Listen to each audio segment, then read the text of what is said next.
is going to be, of course, a SPY option.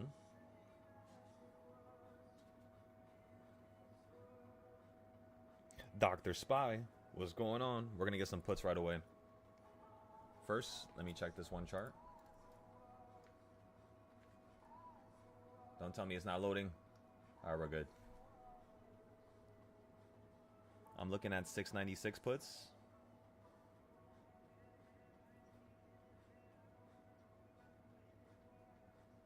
Market filled at 140 each. 140 flat on 696 puts.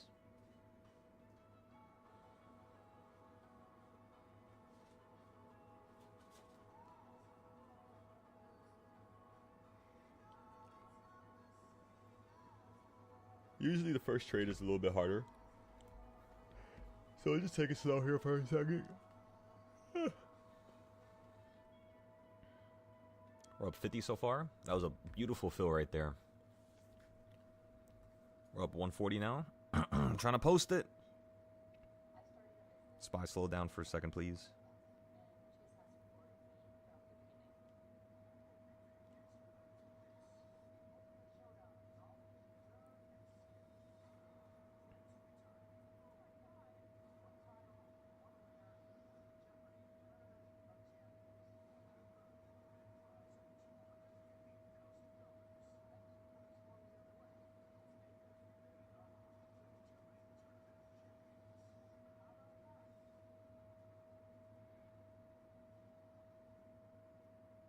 Oh, fuck.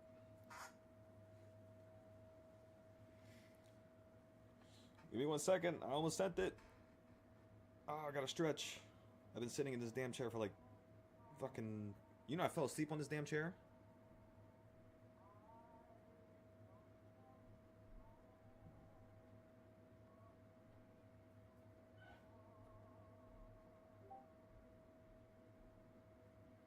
In my world, I have but one desire. We're up 500 now, everybody. Put your stop losses. 500 buckaroos.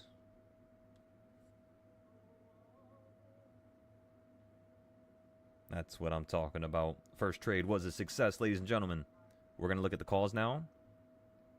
Just give me 1 second. I want to post this to Mumu. I mean, there's no point, I guess, but... They're definitely going to have another opportunity here. At least everybody on that community. Go, go, go, go, go, go.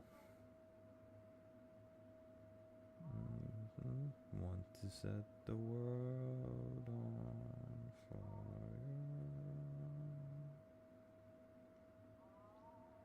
Just want to start.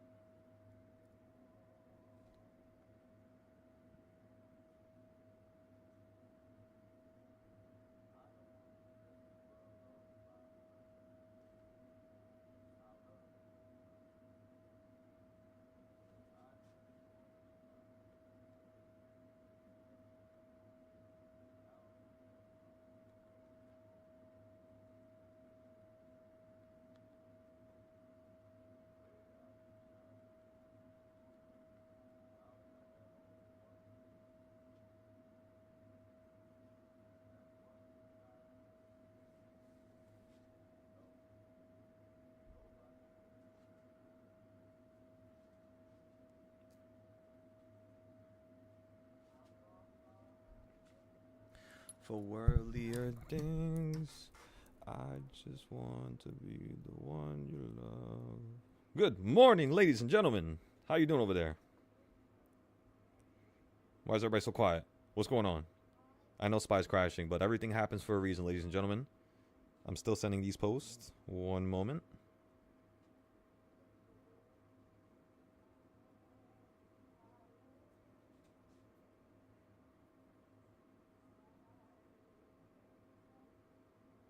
One more group. All right, we're good now. We can sell it. We're up $1,130. 40%. Hit that sell button, ladies and gentlemen. We bought it for around 140 flat, and we sold it for 190 right there. First trade was a success. I'll tell you all how we did it in a few minutes. Just let me look at the calls now. Back to back to back. So far, that was trade number 72 today. Or no, 73. 73. Let's try to see if we can hit 100 trades today. It kind of doesn't count because most of them are futures, but if we can hit like 30 trades with just options today, 30 different options trades, that would be fire.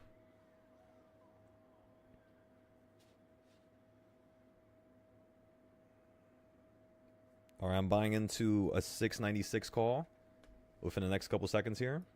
Let me add the reversal points real quick before we go any further. This damn chart is lagging so much.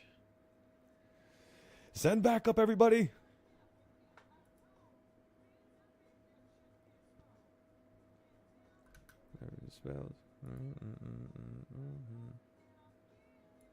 I'm not even going to copy it again because it's just going to make the chart lag more. So I'm just going to plop it right here at the opening price. Let's see what reversal point we're on. The goal today was to play every single reversal point. So far we played the puts off of number 1 at the top right there. We skipped number 1 because you went straight through it. Looks like you're holding here. I'm filling right now. Market order. A 696 call. 696. 696. We just shifted sides from the puts to the calls. I want to see if it's going to hold at 1.5 just like yesterday. Yesterday did something very similar. If you go straight through it, it makes sense. You kind of want to fill that gap from last night. You also really want to hit 695. So what are we at right now? Oh, 695. Oh. Okay. Yeah, so I could definitely see you holding around 1.5 here. Just give it a second. If it goes straight through it, you might want to put a stop loss, stop out for a loss. I'm going to keep holding it because we have enough margin now. So we could just average down if anything worse comes to worse. But in case you guys want to stop out, you could rebuy a number 3, which is 694.30s. Just be careful here. Pay very close attention to what it's doing right now. If it wicks up, you're just going to go straight to number 1 here. So that's what we're looking for. Nice little tiny play. So far, we're down 4% here, which is just $200. Let's go take a picture.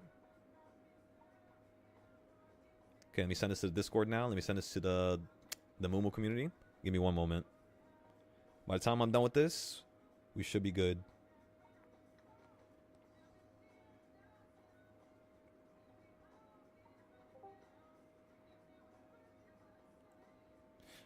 Virtual insanity. Okay, so this is the point where pre-market we were looking at it. Let me show you guys real quick. Also, you want to see something really cool? I didn't even show you guys. Take a look at this damn silver chart here. Where is it? Okay, so oh goddamn, we missed the sell. We're up 42,000.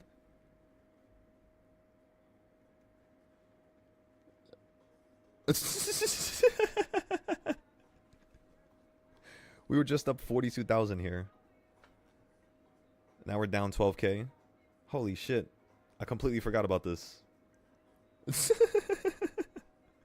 We'll leave that right there just in case it wicks right back down. If not, we're going to be down probably another 40,000 here in a second. But look, this is the chart I want to show you guys. Just ignore the trade. Act like it's not there. Ignore it. It's not there. I'm telling you. But that was awesome. You were up, so you were up 40,000 right there, which was exactly what we were thinking. If you were to get very fast during 9 o'clock and continue to collapse right back down to the bottom here. So that was beautiful. Again, for the next week, we're just going to be testing silver back and forth as aggressively as possible. What I was trying to show you guys was this here. We ended up building a nice little, kind of like a nice little chart on DARP with silver, right? And what we did was we used this high and this low, copied it on top, and then we got these two selling points. So when you first ran up to here, and by the way, we built this like right before the 28th, so like somewhere around the 27th, something like that, around that time. And now if you look at it, the one cool aspect was you collapsed a little bit below the circle, and you collapsed at the circle, kind of like almost at the top of it. And right now, you're basically a little bit above it. So that's why I was thinking you were going to collapse here. So the idea was correct. Even if we didn't get the sell, that's okay. Sometimes that happens. We'll write it down. We'll do better the next time. Ladies and gentlemen, that's the only thing we can do. We're all human. Let's move on now. You saw the silver chart. On this account, we're still playing silver as well.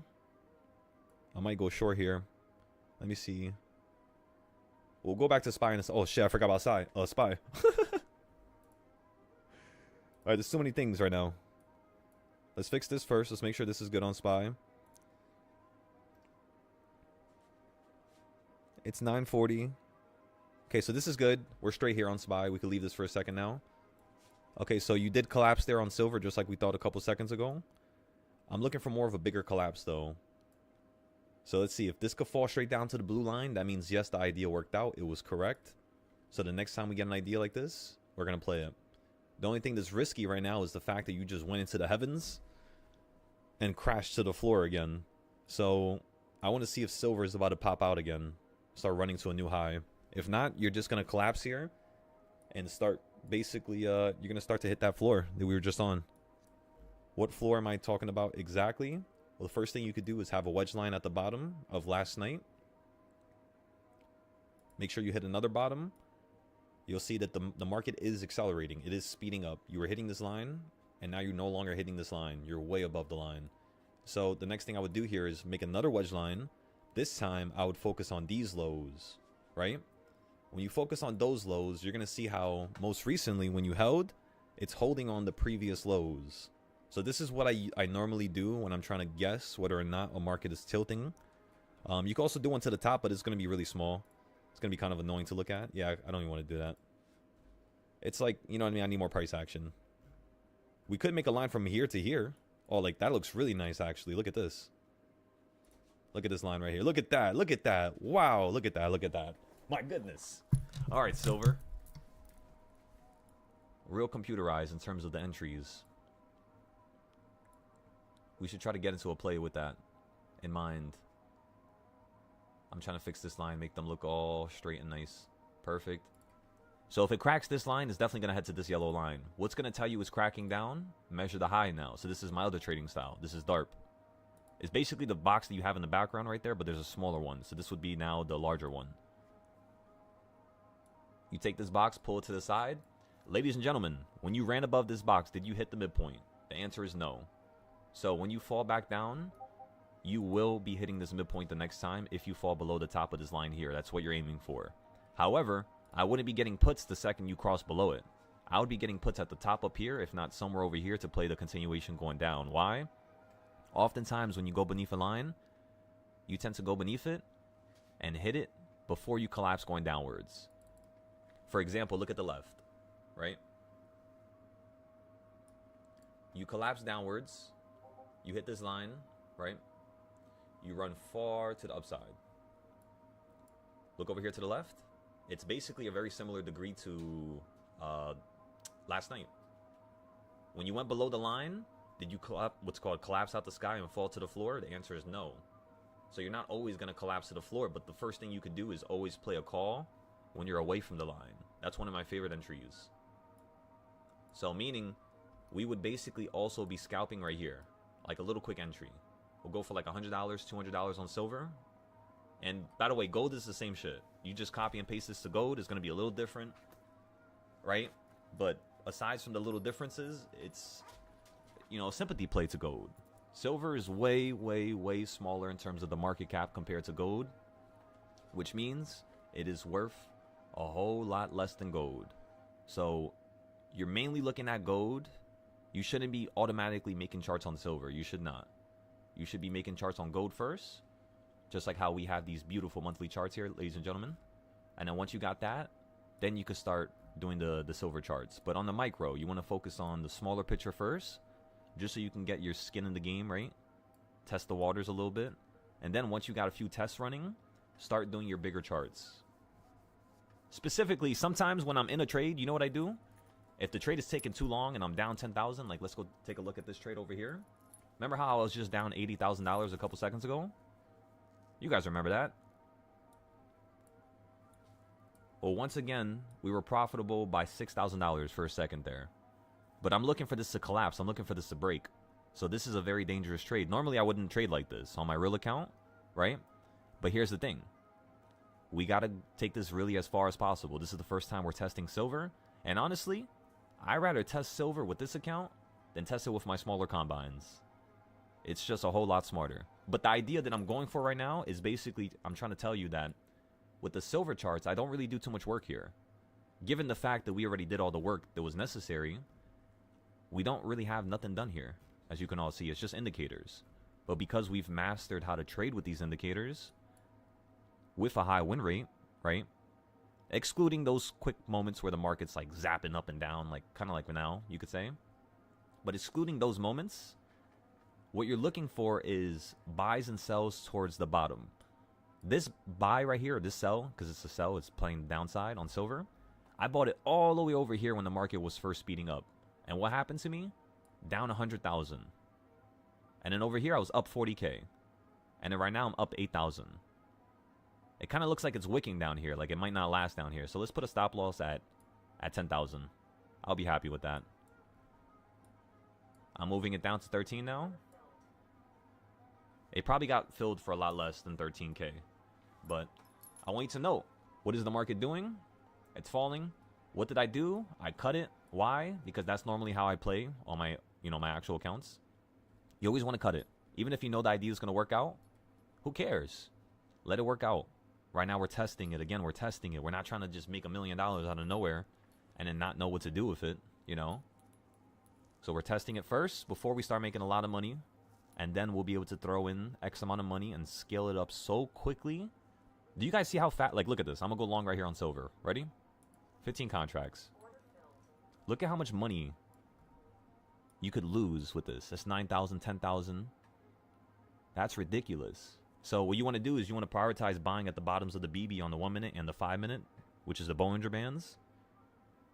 And you see how it merged with the 200 moving average right there? That's like a perfect recipe, you know what I mean? So right now you're up 4,000. I'm just going to be looking for a little flicker right here like that. And that's $14,000 right there. Up 10,000 for a second.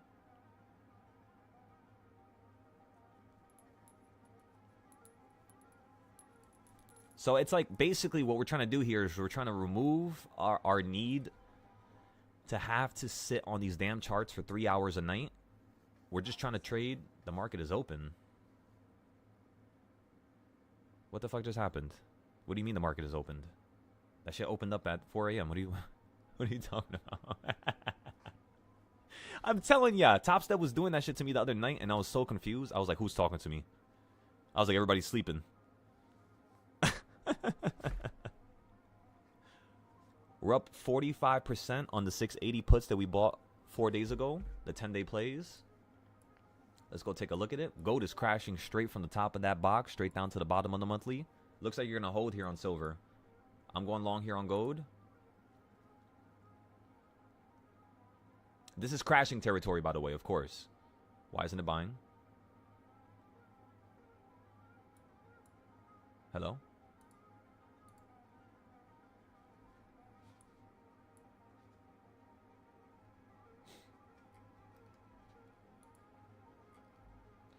What is happening? Help. Send help.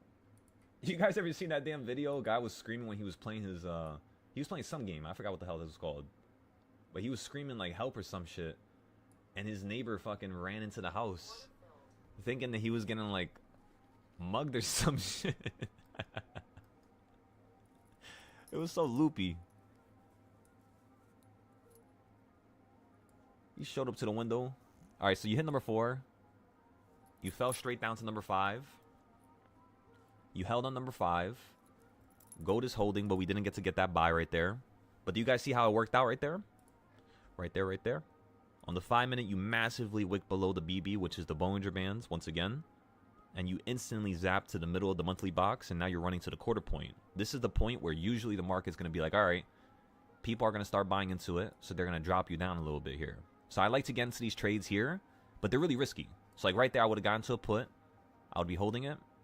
Stop loss would be the 200 moving average or the top of this white box, which would be probably around like $300 to $400 of a loss. And then, yeah, that's pretty much it. So like Think about it. You hit the bottom, you ran up, right? You were hitting the midpoint a bunch of times. You fell below the bottom pre-market or whatever, like last night. You did the same thing again a few hours prior. During the day, you were running into this territory, which was on the 28th. Yeah. So during the day, you were running into the territory when, you know, the market was going into the close. And then you started slowing down towards the top portion, right? When this happens, what this is telling me is that the market is trying to establish a new stable ground, right? It's trying to get a bunch of people to buy into it. You know, whether or not they buy here, or they buy down here, or they buy up here, or they buy down here, they're stuck in this area. So now what you want to really do here is you want to wait for gold to actually break out to a new area, and then you want to buy and sell. So if I'm really trying to, pass my, not really pass my combine, but let's just say I'm trying to scale my account, right? Let's say, boom, I already have a combine, I passed it, I have an Express account, I've already taken out $15,000. The next thing you should be thinking about is starting your personal account, your private account. Because these prop firms, they give you terrible fills, nonstop, every day, all day. It's terrible. And not only the fills, but it works both ways, the buys and the sells. It's all fills. Absolutely terrible. And not only that, but when you get sold out in profit, that should be selling you out for a negative. So let's say if the market's moving really quickly and I just made $1,000. If the market's moving too quickly and I have a stop loss at 1,000, and let's just say I'm up 1,500 and it moves the opposite way against me real quick, it could sell me out for minus 300, 400. And it's done that many, many, many times. So the first thing I'm going to tell you guys is get away from these prop firms. It's nice. It's cool. But take the payout and let's start these personal accounts. That's what really matters. That's what's really going to make this feel concrete for you, I would say. So, yeah. You only need around 5 to 10,000, really. 5 to 10K. But remember, that has to be after you pay off your bills. So you're probably going to need at least $30,000 in payouts. That's about 6 different payouts, right? Or you could say a little bit less, like 5. Right? No, because you would only get 4,500. Yeah, so you would have to do like around like. Say it again. I need 20,000 to get my visa for Thailand. That's how much the visa costs. 20,000. Nah, they say you should have like 16,000 in the bank. Okay. That was it. Oh, that's not bad then. That's not bad at all.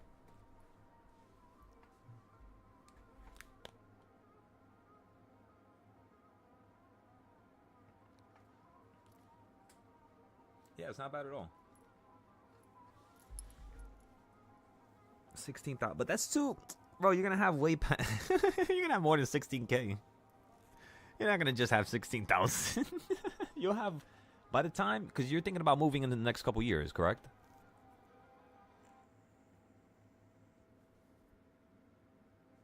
If it's over a year from now, bro, you're gonna be multi-millionaire by then.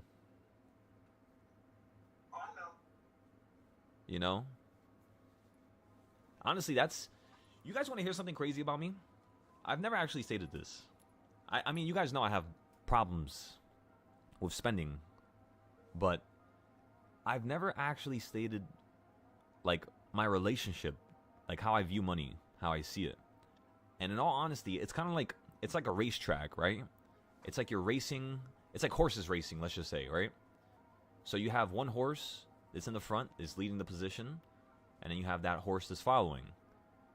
That horse that's following is you. That horse that's leading the position is your finances, your capital. It's going to run away from you. That shit's going to be running. Let me tell ya. You said those SPY trades went more than 100%? Yeah, I think by now they're like 300%, something like that. But remember, it's not about the percent, it's about... Were we right about playing puts first thing in the morning? That's the only thing that matters right now. And the answer is hell to the yeah. Thank you, Frost. But yeah, so you're the leading horse. There's a horse in front of you, and the horse is running. It's like trying to get away from you as quickly as possible. It's trying to make sure it secures that number one spot. You, on the other hand, you have to understand the race. the track, the dirt, the pickup of dirt being left behind by the, the horse in front of you, right? Or that one thing that you're chasing in front of you, because it's going to leave, something that's going to potentially be able to cause some disarray with your path, right? With you going forward. What if that dirt gets in your eyes, right? What if you can't see? Are you running the right way now?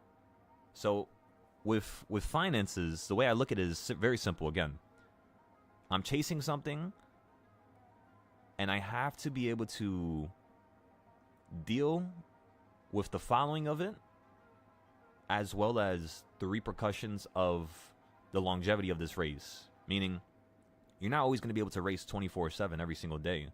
But when you are racing, when you're on that track, just make sure you're making more money than you're spending. That's the only thing you should be concerned with. You could talk about finances this, and you could talk about writing down your subscriptions here and doing... I've done all that. I've done every single thing that you could possibly think of in terms of planning when it comes to finances. It still makes me feel the same way. And it's just that all this shit is useless. Screw all these numbers. The only thing I should be concerned with is making a significant amount of money that can vastly overpay for everything. Sounds like, I guess, a little bit immature, maybe, but it's kind of like a mechanism that I've been building so that I don't have to pay attention to all the noise. You know what I mean? Oh, I got this bill. Oh, I got this bill. Oh, I got that bill. Oh, I got this bill. It's always noise, noise, noise, noise, noise. And when you're trading, you can't have any noise. It has to be like dead silent. I know we play music all the time, but it's because we can now at this point. Now we can have some fun. Now we can actually, kind of like mess around a little bit. Not too much, of course. Last week we messed around a little too much. Lost around 30K. But today, just because of these accounts, we made a new, smaller account, the Combine. We made the $1,500. We passed it. We locked it. And then on these accounts, we're up 70,000 here. And on my other account, the Top Step, we're up 152,000. So I think we're ready. I think we're ready to scale. It's just a matter of us having maybe like another 5 payouts. Because remember, we're doing this from the get-go with you guys. Imagine if we all had the same position in terms of finances, right? Nobody here had money, imagine. But we all had at least $100. With that $100, boom, we get a Combine. Boom, we take out a $5,000 withdrawal. Boom, we start 4 more Combines.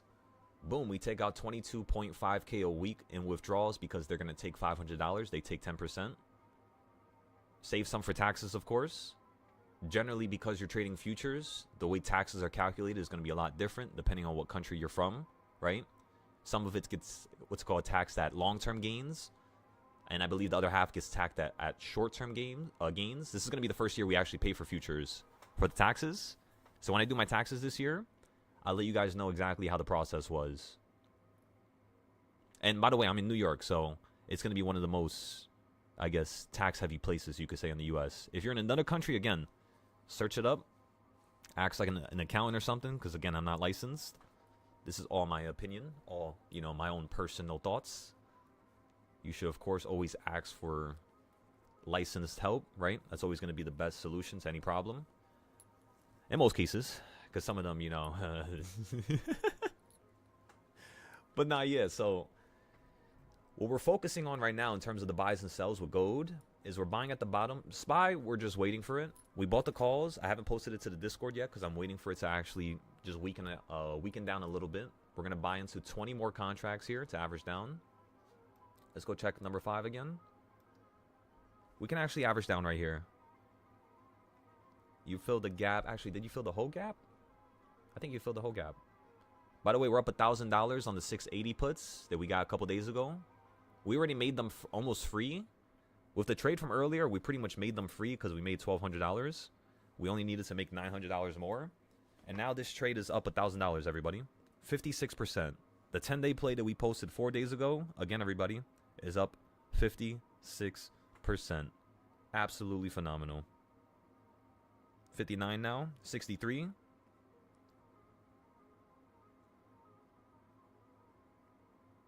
Excellent work today, gentlemen.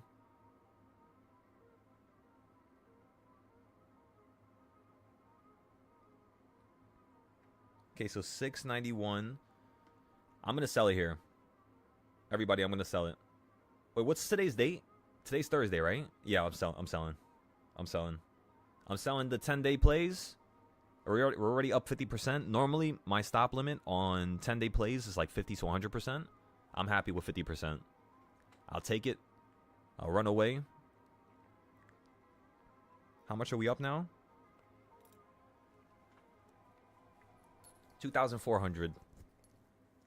Not bad. We lost like 15,000 trying to trade these damn 0 days this one day in October. And I pretty much left this account for dead this whole entire time. I don't know if you guys remember that. Was it 15K? It might have been less. I think we had 15. No, did we have 15K at the time? Yeah, I think we had 15, 16,000. We took it to 19. Oh, yeah. Then we took it to 30. And then we ended up losing 15K. But it was in 2 trades. One of them was the Tesla trade, and one of them was the SPY trade, the 0 days. The Tesla trade, it was just due to the fact that we were buying at a very, very terrible point. But we were just trying to test it. Why test it with real money? I don't know. We have problems. That's why we're testing more things with paper accounts now on futures, because that shit is... That will pull a hole in your whole entire generation in terms of finances. Fuck, I bought the wrong one. Oh my god, just sold for 1,000. I bought gold instead of fucking silver. I'm long here, everybody. I'm going for 13,000. We're up 4K. How the hell did I get this pimple on the side of my head? I don't even know if this is a pimple. I think this is like an ingrown hair. Shit, I be washing my face every day. Don't tell me that. We're up 5,000 again. We're going to hold this on. So actually, you know, I'm going to increase my stop loss here. I'm going to put it to 18,000, 19,000 on silver. SPY just collapsed straight through number 7. Or number 6, sorry. You're holding... Oh, number 7, number 7. Number 7. Calls. We're going to get a new set of calls here. We're going to have to average down on the last ones. SPY was... The market is open. Thank you for fucking telling me. Why the hell does she keep doing that? What the fuck? I'm getting a 692 call here. I'm using the same amount we just made. Throwing it right back in. Let's see what we can do with this. Let's shake and bake, ladies and gentlemen. You're at number 7. Almost every single time I've seen SPY fall through number 5 and not react to it properly, you react to number 7. Every single time so far. Today might be the first day it does it, where it goes against that idea. And if it does, let's see it. Let's add it to the data banks. Let's collect more information, ladies and gentlemen. You know, one scenario is not going to play out for the other 99. So what we're trying to do is create a situation where every scenario, this thing is working out exactly how we wanted it to. And it's kind of crazy, but SPY's already at that point. So I would say the only thing we have to do for SPY now, honestly, is probably just touch it up here and there. Look at how it perfectly just smacked number 7. Excellent. Okay, I'm taking a picture now and I'm posting this trade. 692 calls. That's basically a jump straight up to number 5 here. If you fall below number 7, you're going straight to number 8. And then you're going to react beneath number 8, maybe number 9. But you could hold that number 8, though. It just depends on like what they're trying to do now. Because, you know, again, all the buys and sells that are sent into this market dictate the trend that you follow. So if the trend is very aggressive and we just fell, you know, goddamn $10 out the sky within, I mean, it's not $10, it's like $6. But if we fell like $6, $7 out the sky within the first 30 minutes, what that tells me is within the next hour, the next 60 minutes, we could do double the move or half the move.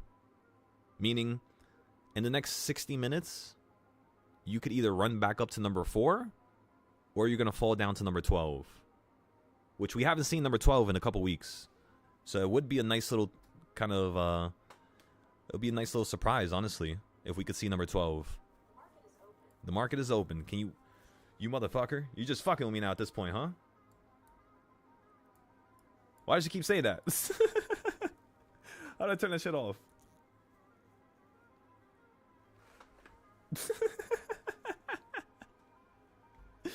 Oh my god.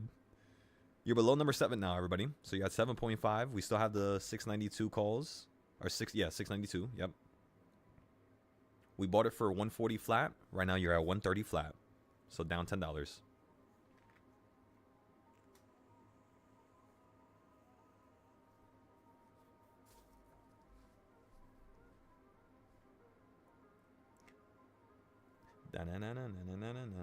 How's silver or not silver? Intel.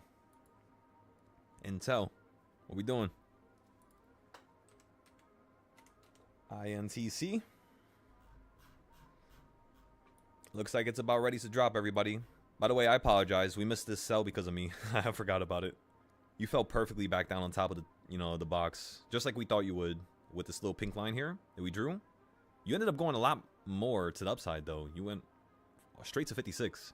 So this is doing exactly what Unity and exactly what SMCI are doing. That's why I feel like Intel is going to start taking more market share right now. This thing is, oh my goodness, this thing is like a catapult. Look at those bottom lines right there. We could definitely make a wedge line for those. Let's select the last low that we bought from, which was all the way down here. We sold it all, by the way. But it did do everything we wanted it to do. So that's the cool part. We could talk about us selling early. We could talk about us selling late. We could talk about yada, yada, yada. But there's always going to be something to talk about. Did we do a good job with the trade? The answer is yes. That's the only thing we should care about. We did a fantastic job with that trade. We bought everything down here at 19. And by the time you ran right here, let me show you with an arrow. We sold everything right here. So again, we bought down here at the bottom of the blue box, just like how we did over here in January and over here last year. Or I guess it's still this year. We did it again. Oh yeah, look at all the buys. You can see how many times this shit hit the bottom of the blue box perfectly. That's why I love cheap companies, because they always do the same thing like over and over again. And if it's a good company and it's cheap, like Intel was, we had so many buys and sells. It was like a year and a half of no losses at all. Even till now, no losses. Zero, because we keep buying at the bottom and that's it. So what we want to do here is basically use this line, use these boxes that it's listening off of, because that's listening off of DARP. For example, if I go on the 4 hour, you see those green boxes? That's all part of my DARP strategy, right? So if we zoom in real quick to see where Intel is running, you basically just ran above the previous high that was set in 2023. Finally, right? You ran all the way up here. And you're very close to this one circle, which we're basically planning on buying the puts at, right? So we kind of missed it over here, but we'll potentially get another opportunity here. It just depends how fast this market's getting sent up right now. How many buyers are really stepping into the game? Because it looks like you are going to collapse here. At least to $39, $40 flat. I could definitely see that. But the only thing is you're at 48 already and the top is 54. So it's kind of like, if we could buy towards 51 or 52, we could buy the puts. I would much rather prefer that than just buying the puts right now, even though it looks really, really good right now on the shorter time frames, like on the 5 minute. This looks super good for puts right now. But I think a better area, just looking at this with rough eyes, right, would be around those lines right there. If we can get some puts there, around King's Point, like right there, that would be an awesome play. What number is that again? Yeah, 52, literally, yeah. So even visually, the chart is basically telling us that one of the areas you could fall from is always going to be an area that's beneath a previous high and above it. So the market's either going to fall from here on Intel, or you're going to run up here and fall. Regardless of which, we're just going to wait for one of these entries and get into it. Whichever one we see first. If we don't forget about it. All right, let's go back to SPY here. Let's take a little look. So you held below number 7 perfectly. Well, okay, we won't say perfectly. You went through it, and then you held below it by 40 cents, which is not too crazy. We can kind of say that our deal was, still working out. Even in the quick market, right? You're still listening to number 7. You did poke below it, so I had to check if those other times you did as well. I don't remember. All I remember was that you were hitting number 7, holding, and we kept buying calls from number 7, and we would just play calls from number 7 straight up to number 6 and 5. And that would equate to about a 50% to a 30% gain, depending on where you bought it, and depending on how fast the market ran up after you bought it, right? Because of data. Gold here is falling out the sky like a meteor. So this is what I was referring to earlier today when I told you guys that gold looks like it wants to collapse here. It still looks like it's going to fall down to this white box down here. But you are at a point where you can hold here. You're doing the bigger moves. So now you're doing like monthly moves. This is one of the reasons why I don't like trading gold during the day. That's also why we're trading on this account specifically. So it's all good. Just sit in the sidelines, everybody. Watch us work. Ask questions when you need help or when you're confused about something. Maybe you're confused about these boxes and how I made them. Ask any questions. Remember, your time is very limited, everybody. We only have a certain amount of years on this planet. We got to make them count. Come on. That means don't sit on your ass when you know you can make money with stocks and trading. That's what I did for over 2 years for no reason. And it was unnecessary, you know. There's reasons to why. I'm not going to get into explaining that right now. But just don't sit on your hands. Make things happen. Make the world move around you. Just move, ladies and gentlemen. Just move. Make it work. Make it happen. Even if you have to take a loss right now, it's okay. Just get into paper trading. If paper trading is too good for you because you have so much money, then I guess you could just use your money. But listen, I paper trade every day, no matter how much money I have. So you can't be too good for it. Just saying. You got to have at least 10 to 20 paper trades a day, if I'm being realistic. Because then within the course of a 30-day time span, that's what I was trying to say right there. You'll be able to actually profit in such a ridiculous manner that the scaling, the actual things that you did to get that profit, it's going to be like you ran through 6 to 12 months of experience just in that one sitting, you know? Well, not one sitting because it's 30 days, I guess, but that'll be crazy. But you know what I mean. The more trades you can get that are structured, that are off of good points, just like how we got this trade earlier, you fell straight through it's not a reversal point, but you fell straight through the box, right? Well, ladies and gentlemen, didn't you hit this box earlier and perfectly hold on it? You did, right? This is why I was telling you that this is going to be a very aggressive trend. This is normally something you don't get into on your main account because you already held here. Meaning the next time it touches that area, you're going lower than it. You could bounce on it, have like a nice little double point of confirmation, then choose to go down lower. But remember, what time is it right now, ladies and gentlemen? It is currently 10 a.m. So the market becomes very quick during the day. Like pre-market, when the markets close, it doesn't always do that. You know, it's very slow. There's so many opportunities here. You have puts right here at the purple line. You have calls right here at the orange line, which you would be down on, but then you would be able to sell out at the top right there. That's like a bad buy, honestly. At the tops of these boxes, I do not like buying calls. I just focus on puts, and that's it. Like, look at all my buys here, right? So I bought here, and then I sold here. I bought down here, and then I bought more down here, and then I sold both of them up here. And I bought more down here, more down here, sold up here, right? Also, the same thing with the puts, right?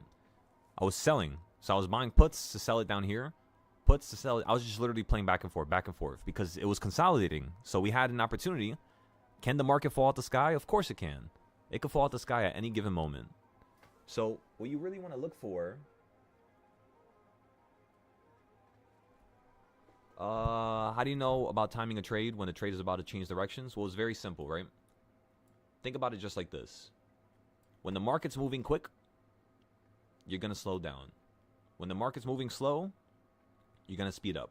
So that's like the surface level interpretation of it. To dig deeper now, what you're looking for is the candlestick movement from the previous day. That's it. So look at what happened the previous day, right? The previous day on gold, if you look at it from down here, the low was down here when the market opened up. So let's grab the low from the market open, which is around 950. Let's go ahead and take this box and take it straight up to the tippity top. Because oftentimes speed is categorized by the actual structure points that you're hitting. What is gold currently hitting right now on the bigger scale? That midpoint, right? So the reason why it fell straight down to this midpoint specifically is because this is your whole range from this morning to basically the night of that same morning. So it's just 1 day of data. This was yesterday's data, not really today's data, because today starts at 4 a.m. technically. So when I'm looking at it like this, the first thing I'm looking for is quarter points, fractions. So now let's go ahead and highlight this box. Let's change the midpoint and change it to yellow so it stands out, as well as change the size of it. Looks like a damn crayon now. Okay, so the next thing you want to do here is you want to now measure the top and then measure the midpoint. What do you notice? When the market just fell out the sky right now on gold, you were literally sitting at the quarter point. So again, the market is, I know the market is open. Stop fucking telling me. This damn top step voice. Okay, so what you're looking for basically is not speed, you're looking for structure points. The way speed can take over is because of news and events and geopolitical ties, right? Because right now, gold is more of a political thing, in my opinion. Could be wrong, right? But that's just how I think. It's getting taken by, you know, this dramatic approach in terms of all countries, in terms of their buying, in terms of their selling, in terms of them depicting how much, you know, they're holding. It's a mess right now. Even with the currencies, them saying that we're going to start buying the yen instead of the dollar now. Like the US is going to start to basically kill the dollar. Like they're going to do the final finishing blow. I don't think so though. Not right now at least. Maybe 2028, maybe 2029, 2030 when Bitcoin is a little bit more established. It's, why does it keep saying the market is open? What the fuck is happening? What the fuck? It literally just spammed it. So yeah, structure points, structure. So now watch this. The market was just, she keeps saying the market is open. I'm gonna fucking lose it. Can y'all hear that? Or am I fucking bugging?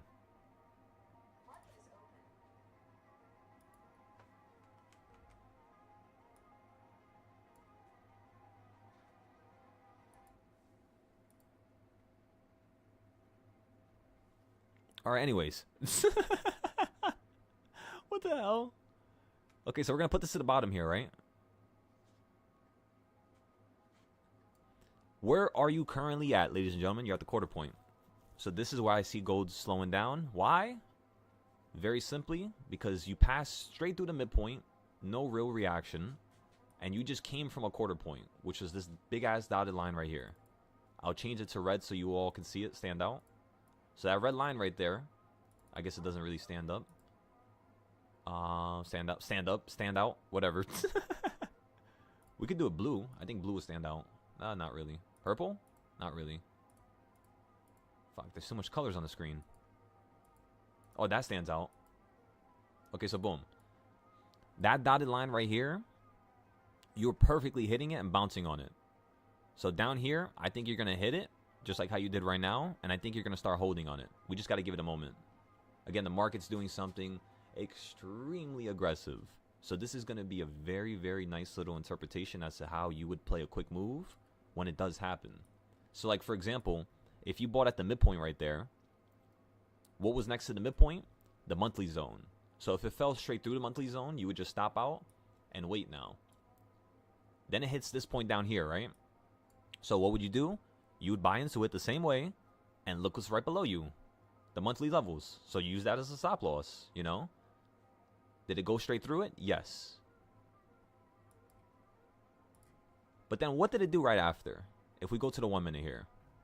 On the 1 minute, that next 1 minute candle, the second this thing opened up above this dotted line, I do this with SPY all the time.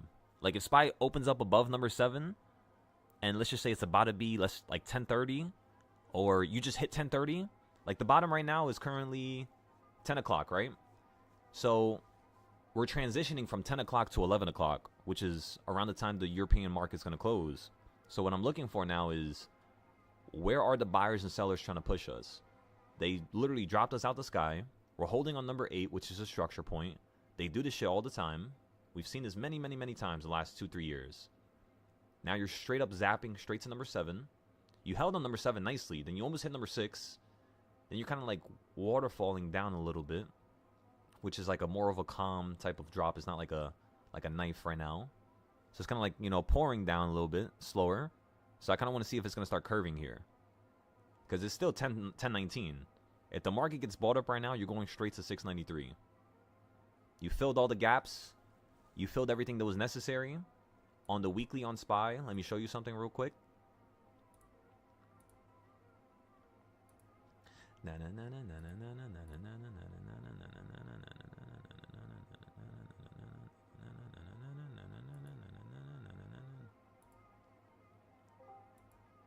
Where the hell is the box? Where are you? Is it this one? It should be number 5. Oh no, it is this one. Is it? What the hell is this? This is number 4. I've been looking for number 5. I just realized I couldn't find it before. I think I deleted it by... There's no way I deleted it. I've never deleted one chart by an accident. There's no way. Can this thing load? It should be this... no, it's not this chart. I could tell it's not. Wait. I can't... Wait, no, it is. I'm on the 5 minute, that's why. Yeah, there you go. There you go. Ladies and gentlemen! Look at my entries the last couple of days that I circled. This was like 3 weeks ago when we were fixing up the chart here. We had all these different buys. The way you know that this is the truth is if I zoom out here. What do you notice with all my orange boxes? It's the same buy as literally here. They're all the same thing. I kid you not. They're all the same thing. These were old. So the ones to the left, these are old. These right here are newer. And these right here are pretty much the same shit as these. They're not really newer. They're just copied and pasted right on top. And the market perfectly held at the quarter point. Right down here, below the midline. Like I said, it likes listening to these lines, to the structure points that I've created. But you know what it likes listening to more? Those little points in between them. The little tiny points. That's like the main levels that you want to focus on. So you held down here. Boom. Blast all the way up to this green circle. Boom. You're falling down to this green circle. Holding on it nicely. Boom. Straight up to this green circle. Then you're falling from it straight down to this one. Holding on it nicely. Straight back to this one. Now you fell straight from this circle. Straight to this dotted line. Right in the middle. Which is the midline. And you're holding on it. Whenever you see a trend like this unfold, it's very simple. This right here is clearly showing you that this market's potentially going to start running up to here. How fast, how slow, I don't know. But I do know this is looking like you're going to start ripping right back up. Not to the high, because that's too aggressive. That would need the same equal momentum. Actually, that would need double the momentum, right? Because you just collapsed out the sky. Now you're down, let's just say 10%. Now, in order for you to go back up to that same point, you need to make that 10%, or in order for you to actually be profitable now, you need to make back that 10% and then make back another 10%. So there needs to be double the amount of buyers just to bring a market right back to the previous point which it fell from. In order for it to make a new high, that means there's not just double. There's triple to potentially 4, 5, 6 times the amount of buyers than sellers. If they send this market up the next couple days here. That just shows you the pressure. They're just trying to drop you out the sky to get a better buy because the market's been waterfalling to the upside. You know, like real calm and smooth. Nothing too aggressive besides this day over here. Right? And that's pretty much it. Every other day, and you could say this morning right here, everything else has been really, really, really slow. So towards the bottom, you get quick. Towards the top, what's happening, everybody? You get quick. This is where you want to focus on your puts. Towards these higher levels. So like right here, this is a midpoint. So because it's a midpoint, I kind of don't want to mess around too much.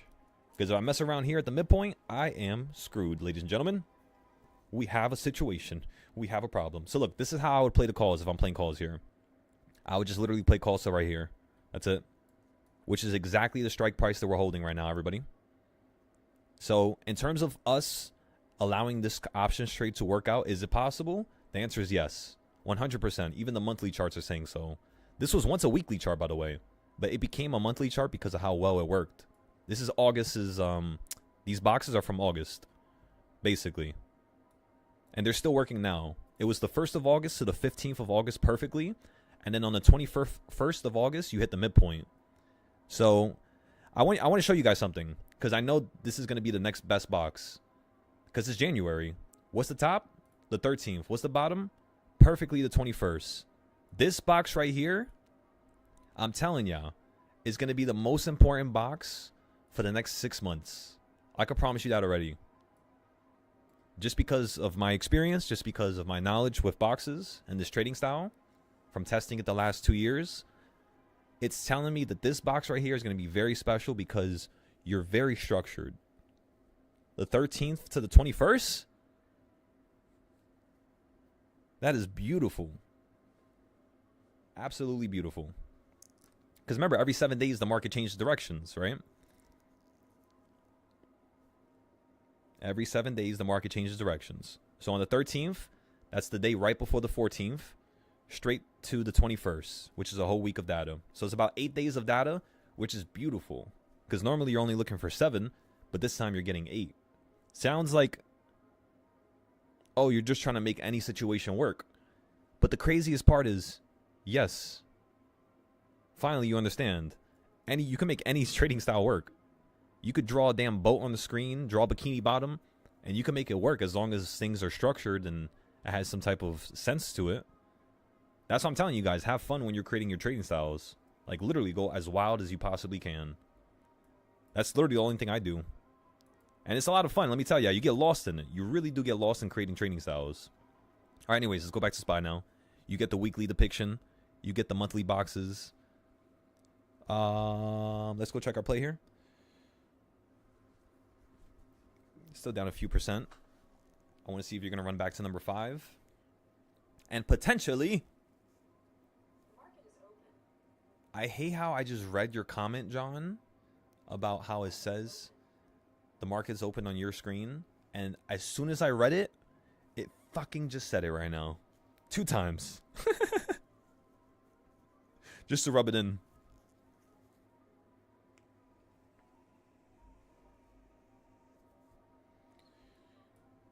Ladies and gentlemen, we finally got the gold collapse. You're at the next white zone.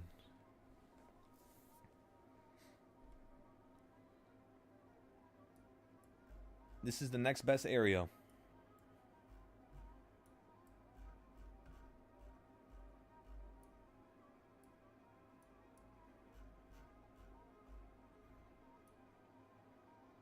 Beautiful collapse here. Beautiful, beautiful, beautiful. You're going straight through the white box. Normally what I would do here is I would buy at the green here. So we're going to go on Webull now. Oh my goodness. I just looked at copper. We were down 7,000 earlier. Now I'm up 11,000. All right, I'm selling copper and buying straight into gold here. Holy fuck. I didn't think copper was going to... 12,000. 13,000. All right, we're selling. I'm gone. Before this thing switches directions. Buy to close. Market order. Can you please stop spamming me with market open? Something's wrong with Top Step. I think because of how fast the market's moving, it's like breaking. It's breaking Top Step. I think it's breaking it. All right, I'm buying gold here, everybody. I could buy 10 different. I'm full porting. Full port. Full port, full port. Did I just cash that? My goodness, I caught that.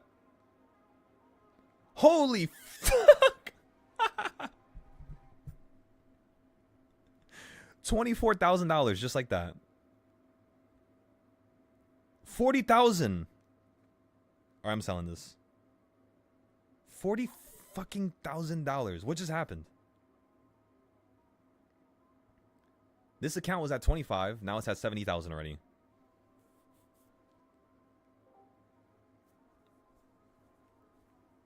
Again, in 2 trades, this account went from 25K straight to 70,000. My goodness.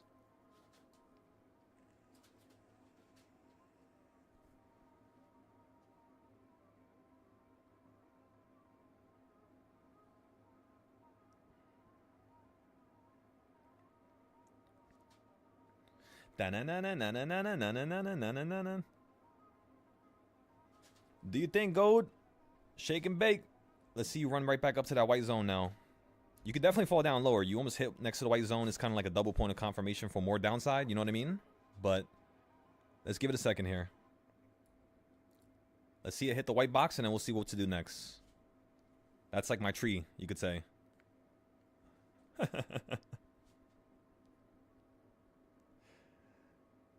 tree of peace.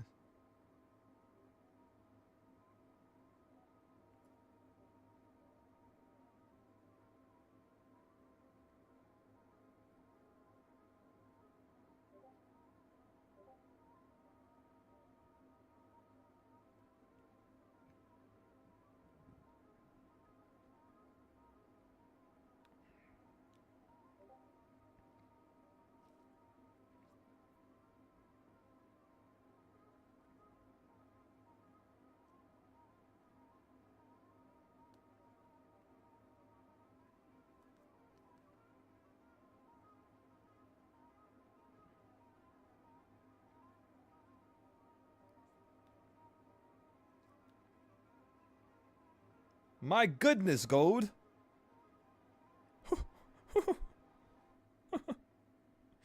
You're gonna make me dolphin dive straight out this window.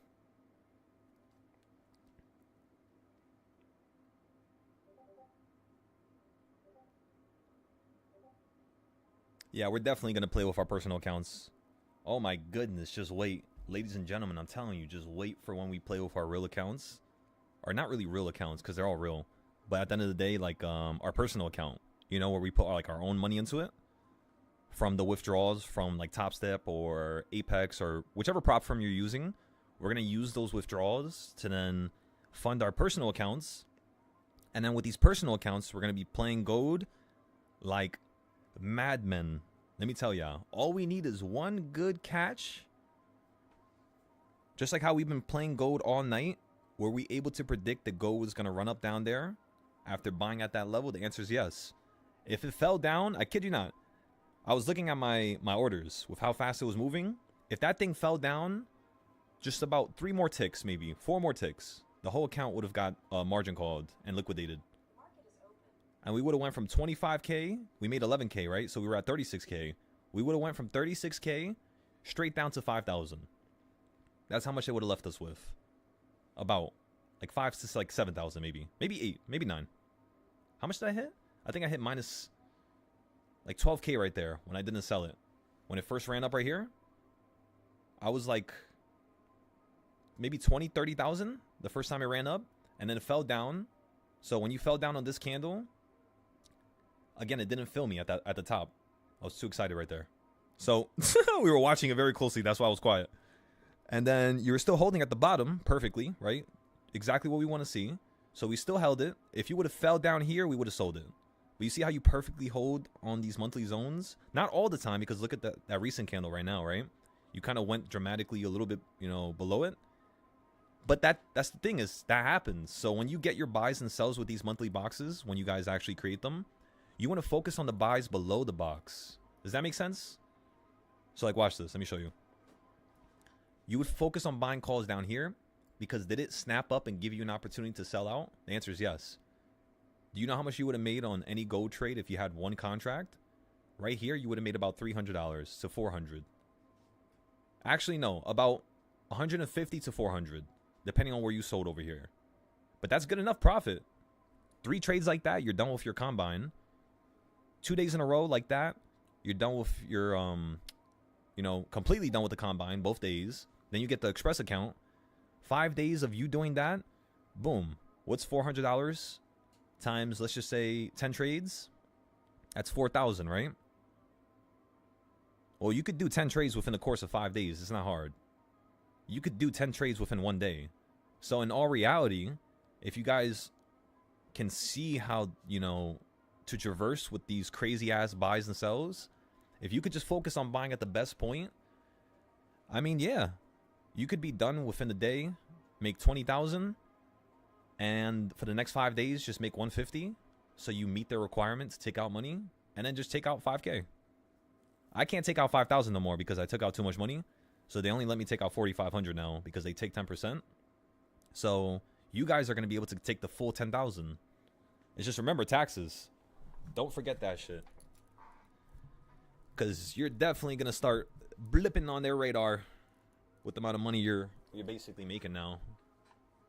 Imagine 50K just hits your bank account out of nowhere when you're getting paid 50K a year. You know? That's usually the issue when it comes to people with taxes. Whenever you start making X amount, like 50,000 in a month, you instantly, in my opinion, you contact your tax advisor or your tax assistant, whatever the fuck you call them. Instantly contact them and set up a plan. Set up your nonprofit. Set up your LLCs. Stop fucking playing with yourself. There's no reason why other people are using these qualities of life than you're not. You know, regardless of how you feel about them. It's either eat or be eaten. That's how this world works. Come on now. Get those LLCs running. Get them running! That first payout, you need to have at least one LLC that you buy. And then what you're going to do is with your personal account, you're going to go to ninjatrader.com, which is a futures trading platform. And what you're going to do is you're going to click... what the fuck is it? I had to log in first. Give me 1 second. Wait, shit. I don't even know what my NinjaTrader account is. Wait, let me log in with Google. That should work. Yep, it worked. Okay, so then you go to start a new application. Oh my god, give me 1 second. I have to go to my email. I'm going long here on gold again.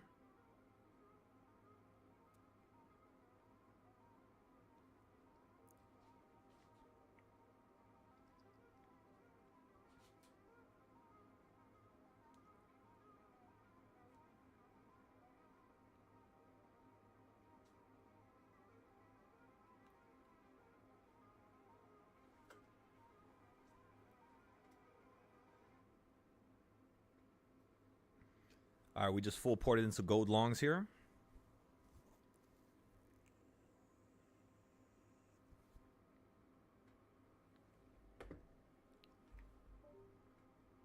Oh my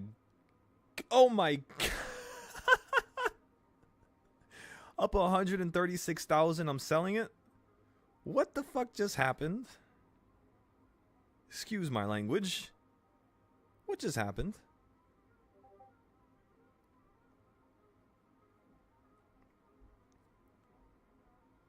Holy. This is ridiculous. This reminds me of when I first traded on NinjaTrader like 3 months ago. Up 190,000 right now. 208,000. I'm selling it. Market order. Sold. I'm gone. I am gone for 191,000, I think. I think I sold it for less. Let me see. You see what I'm saying? Bro, this account was at 25K. I'm at 305,000 right now. Within an hour of trading. Bro, I just did two $10,000 trades in less than a minute. Right? Was it silver or was it gold? No, it was gold. Okay. My stop loss, it hit the stop loss, and I got back in. And it went straight up to another 10,000. Holy shit. 5 contracts. With just 5 contracts too? Yeah. Damn. I was trading 33 right there. With just 5 you made that? That's insane. Because I can understand like 33. Like, alright, you're going to start blasting the account to the sky. Alright, now I'm scared of full port. It's at that number. Once you hit around 200, 300K, it's like, alright now. Let's take this a little slow. Right now, we would be up around like 400,000 right there. 300,000. Something crazy like that. But it's just so stupid to me because that's a $30 move right there on gold. About like $45 of a move. So what I'm trying to tell you is basically $45 of a move on gold is good enough to profit $500,000. Just $40. The other day it moved up $300. Imagine you have 100 contracts. Imagine you cash this full drop. Or the full jump, the full run up. With 100 contracts, you would be up, at least right now, from the bottom right there, easily almost $1 million, if not a little bit over. That's insane, you know? Like, I'm telling you guys, one trade, you're done for the whole year. You don't got to trade no more and break your back and stay inside your caves. Because honestly, I do not like staying inside of here. There's no window. I mean, there's windows, but I can't see nothing. It feels like a damn, you know what I mean? Like a damn cage. I've been doing this for over 6 years, so it kind of makes sense, you know? But at this point, we need to experience, you know, different forms of life, everybody.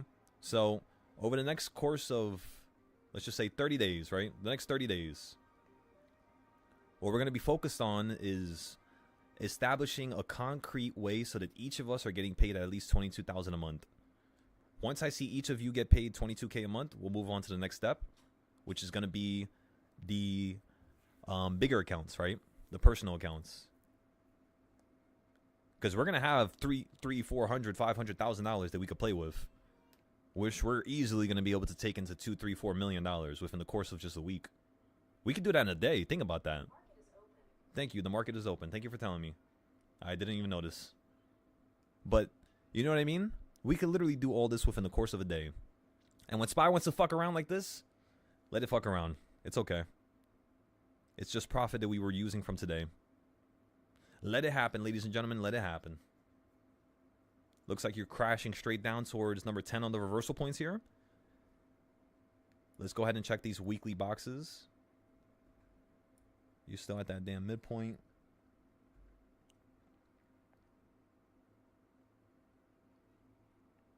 Oh, this is not loading. I had a feeling. I'm like, you're definitely not just at that midpoint. You should be a little bit. Oh, no, you're still at it, I guess. Yeah, I guess. You're literally still stuck on the midpoint right now on SPY. Remember, this is your new midpoint from... Oh, that's why. Okay, so that was the previous point that I was talking about. From the little... You see my little green arrow? We're talking about it holding here. The candlesticks are condensing. They're getting smaller. A lot more consolidation. A lot more price actions occurring here. So, yes, of course, this could speed up and fall out the sky. But why? Right? Why? What is necessary right now, ladies and gentlemen? What is necessary is to hit the midpoint. Once you hit the midpoint of the range you just previously ran from, just like I told you this morning, these are monthly levels. Just like how gold is hitting monthly levels, SPY is now shifting into hitting those monthly levels. So all you got to do is literally just look at your monthly points, and it's going to tell you, all right, you're going to hold here. And it does really look like you're about to hold here. So we're going to average down right now on SPY at number 10 for the first time with all contracts. And then we'll see how much that's going to cost, and we'll go from there.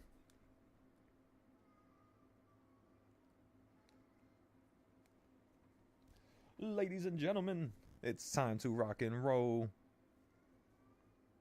We're going to buy the 692 calls here at $40. Just going to cost us around $1,500.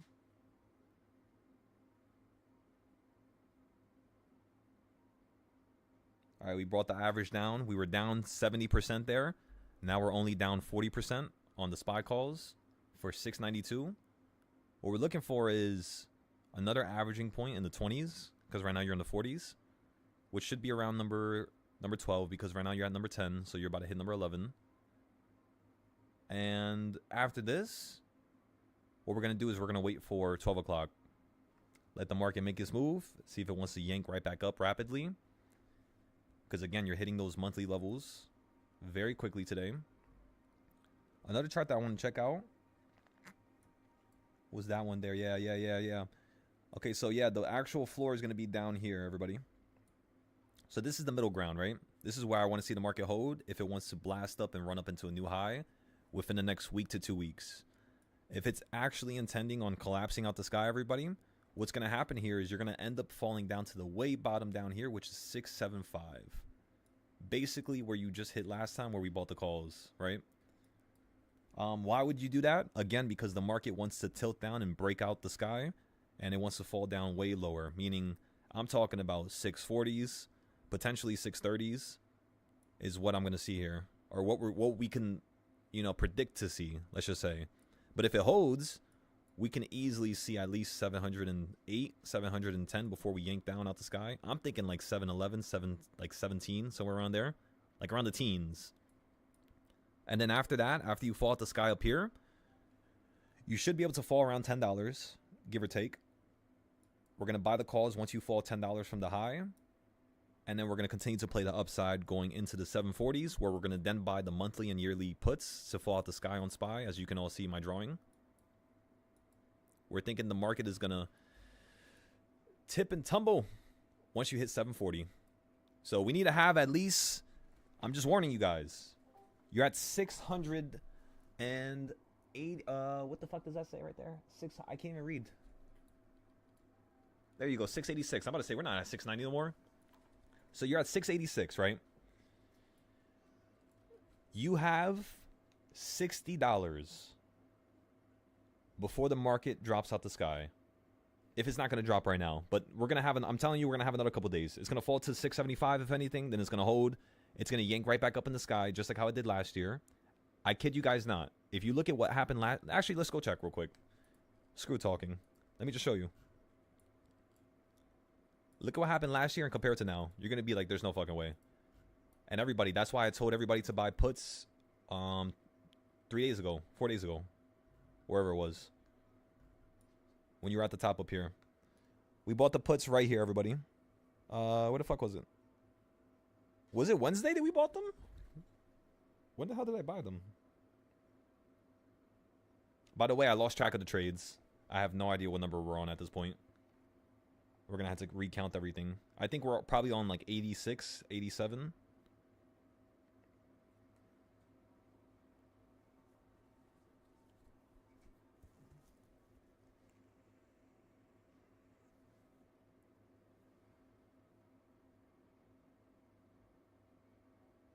So the 680 puts, we bought them on 127. 2 days ago. So we bought them right here, everybody. The reason why we bought these puts is because you were at a previous high and we wanted to see you fall towards the midpoint, which is exactly where you're at right now. How would I predict this and how would I guess this? Ladies and gentlemen, it's because I've seen this before. Where? I've seen this over here. You're going to be like, yes, this looks awfully familiar, huh? Where the fuck is it? July? No. This chart is not loading. Let me refresh it. 1 second, ladies and gentlemen. This is last year, the same time, everybody. Look what you were doing. I shit you not. This is the same thing you were doing last year. Look at the dates. Look at today's date. It's the 29th, right? What happened last time over here? You collapsed from the 24th straight down to the 27th. Shifted right back up to the point where you were right below the previous high. We got puts here. Fell out the sky again. We sold for 500% on Monday. Because that's why I was saying, like, what is today's date? If today is Thursday, all right, we're not going to hold this till Monday. If today was Friday, I would have told every single person here to hold it. We're not going to hold it, though, because it's not Friday. Because over here, when you were collapsing last year, I want it to be the exact same trend, which means you had to collapse on Friday and you had to run up on Thursday. If it's not the same exact trend, that means last year from this year is different to a certain regard, as well as you also need to imagine that when you ran up here, this year you ran up higher before you fell down to the midpoint, which is basically like right down here. So this year you did something more aggressive. Why? Because you're still not ready to fall. You want to collapse at the 740s. So now is not the time where you really want to drop, but it's a point where you can have large drops. How do I know? Because last year at 560, it's the same shit as 680. What happened at 560 when you hit it? Not last year, but 2024? You fell from 564, 565, straight down, all the way down here to 508. That's about $60 of a drop. And that occurred at the 560s, but the same point right now would be the 680s. That's why 680 keeps dropping like a crazy amount, because you were trying to do this move, this large move like 2024, but the way you did it was by dropping here, holding here, running up to here, dropping again, holding here, running up to here, dropping again. So whatever pressure was going to get offset and drop us out the sky, it got offset sideways with all the massive runs, like run-ups and drops out the sky. So it kind of erased that this year. You didn't need this big drop. That's why I'm kind of thinking that the market's not going to fall right now. It really rather go to 740, right? Because the pressure was already offsetted way more than it was over here. For example, let's compare last year, the midpoint, with this year's midpoint. I know I'm talking a lot right now. I'm just very excited. Just give me... Oh, fuck. I just closed that window.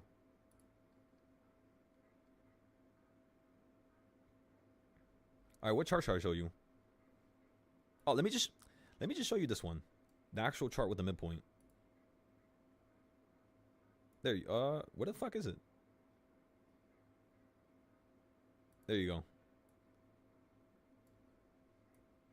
Okay, so look at my chart to the right. I'm gonna hide everything. So this is the current price action right now. This is on the 4-hour. So look at how it's reacting up here, right? Remember, 680 is the midpoint. Remember that. Look at this price action now. Now look at the... Why the fuck is Intel on the screen? 1 second. Okay, then look at the... Where the fuck did the chart go? There it is. Okay. So this is 2024 and this is this year. Look at 2024 and look at this year. And tell me this shit is not almost a spitting image. So what I'm figuring out is that SPY every 2 years, every year and a half, every 6 months, every 12 months, every 13 months, every 30 months, it has a certain trend to it. A certain like frequency to it, a certain sound, a certain vibration to it, if you will, right? And high, drop out the sky, high, drop out the sky, fall to the midpoint, hold, run up higher. Fall to the midpoint, hold, run up higher. You're basically copying it, but I don't like how it's doing it here. It's like barely running into a new high. It's like suffocating itself right beneath 700. You fell 1, 2, 3, 4, 5, 6 massive times from the 700s. What that means is that you're going to blast straight through it.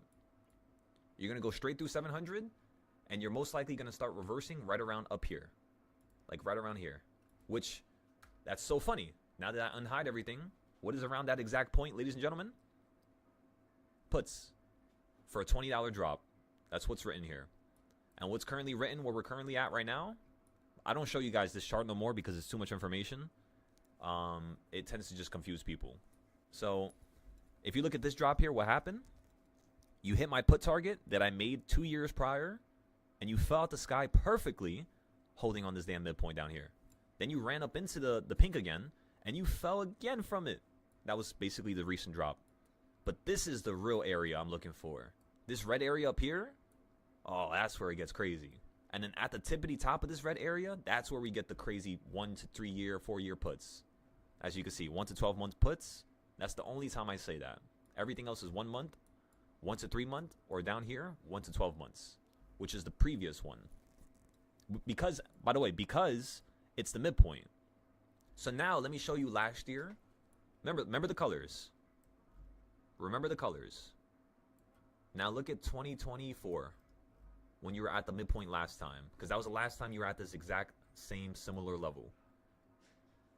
So you fell below the pink, right? Fell out the sky, ran towards the top, fell down, and now you're hitting that same damn midpoint, the one you held on the other screen. Oh, actually, no, it's right here. Sorry. You're hitting it, and you're holding on it right here, which is around the midpoint at 530, 540. This is where we created the actual box style that you see on the background. It was at this exact point right here, right there, in 2024. Because I was like, all right, the market clearly wants to run up after it fell out the sky down here. So I could see it running back to the midpoint at least. That's why I told everybody. I didn't want to go much further than that. Why? Because I didn't want to be wrong. So I did what was in my power, what was under my control. And I said the market's going to run to at least 540. When it ran up to here, the top, I was like, all right, something crazy is happening. This is not normal. So when you ran up here, I told everybody, if it managed to run up there that fast, that quickly, you potentially should fall down to the quarter point, if not, the midpoint. You fell to the quarter point instantly, very quickly. Because remember, the quarter point is like you're chopping up this box into fractions, right? So you instantly hit the quarter point right there, hold on it, run up to the top, fall straight down to the quarter point again, then you fall straight down to the midpoint, and you hold slightly above it. So from that point onwards, what I thought in my head was, all right, whenever you have one massive major point, the market's going to either hold or react a little bit below on it or a little bit above it. That's where I created the DARP trading style. Not the DARP, King's Point. That's my King's Point trading style. Whenever you run up towards a high, oh no, did I just say King's Point? Fall down towards, oh no, yeah, King's Point. So that's King's Point mixed with DARP now. Because King's Point, the name of it, what it means is it's a point in which is a very, you could say, divine type of, blood, let's just say. It's like King's blood, right? It's very divine, right? Only the top of the top can interact with this. This is the best points possible in the market. So when the market ran up here, where did it fall from? King's Point. When the market ran up to here and fell down and held, where did it hold on? King's Point. Because that's a little bit higher than this high. It's not on the high, it's a little bit above it. That's where you have to focus on it. For the puts, it's same shit. Because this is a high, I would get puts. But of course, if you ran above it, right, and it's holding on top of a level that I would buy puts at, that I played puts at before, here and over here, I would get calls now. That's the problem with gold, is the shit will move so fast, it will give you a weekly SPY trend within the course of just 30 minutes. That's the problem with gold. That's why it's hard to trade it. That's it. It just moves so quickly that what we use to trade SPY with, the structure, it literally steamrolls through everything and gives you only a few seconds to react. So how do we deal with something like this? Ladies and gentlemen, we wait for it to move stupid fast, and the second it starts slowing down and holding on our monthly levels, we start buying into the gold trade. Now to go back to SPY, you guys see how it fell from here, and then when it ran towards the top, that's really where we were playing a lot of puts, because it was the 1 to 12 month put area. That's coming up soon. Remember, you need at least 20,000, 30,000. If you guys could secure 20 to 30K by the time we get to this top, by the time we fall, that shit's going to be at least 100 to maybe 200, maybe 300, depending on what contracts you buy and how far. Because, of course, you have to try to get something that's not too far, so the cost is not too high. So there's a solid multiplication factor when it comes to your contracts. That's all you're looking for. Because even if you get the move correct, if you have a contract that's too far, guess what? You guessed it. You're fucked.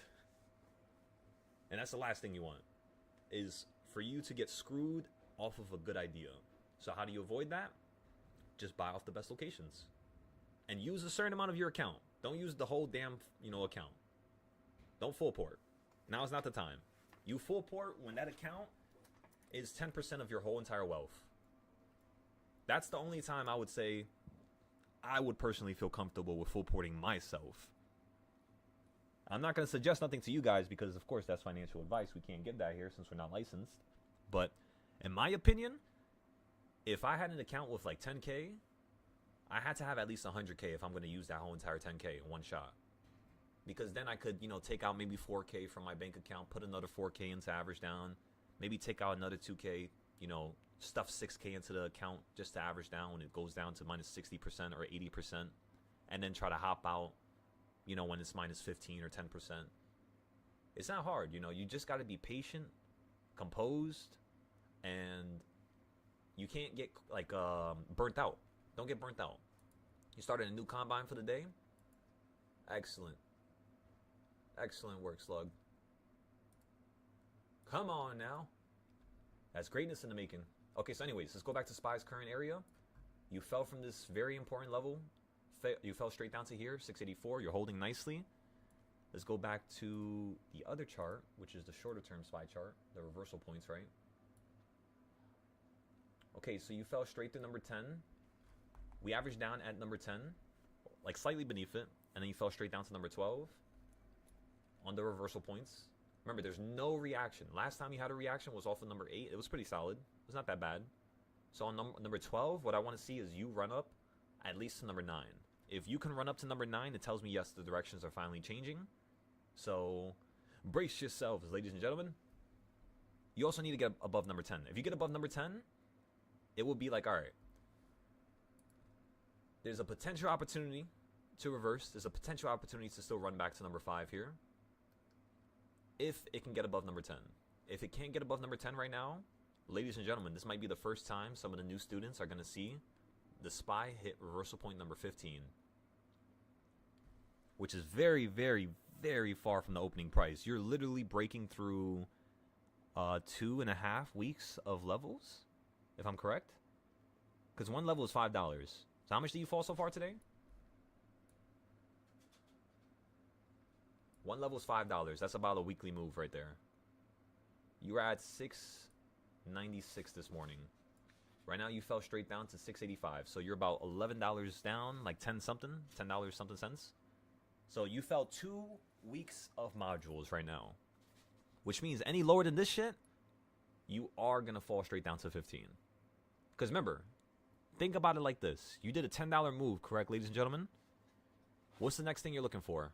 Let's see who could be the first one to guess it. You did a $10 move. Straight down. What are you looking for next?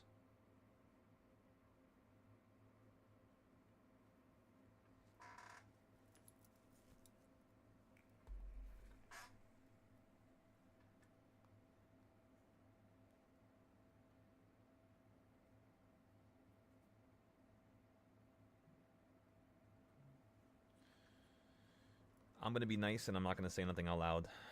You guys are lucky. I just got a text message from somebody and I'm just like,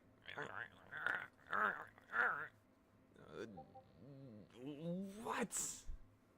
Oh, why do you think you can still text me after what you just said? People are so fucking weird. This is not a student, by the way. This is not a student. This is somebody I know in real life. Women. Not all women. Let me not say that. There might be some women watching right now, or maybe later on. It's not all. All right? But my goodness. All right, anyways, we'll get off the topic before I say more. Okay, so, Ando, you said have to move right back up. Ando, you're right on point, doctor. That's what I'm talking about. So you did $10 down, right? Let's just say $10.80 down. You're looking for $5.40 straight back up. At least half of the move. That's like the main idea for today. What's the quick idea, Andode? Like, what's the smaller idea? If, you know what I mean, the market just drags out a little bit, what can we at least expect if it's not the halfway, like a move back to the halfway point? What's my favorite point? That was maybe too much of a hint right there. I think all you guys know, though.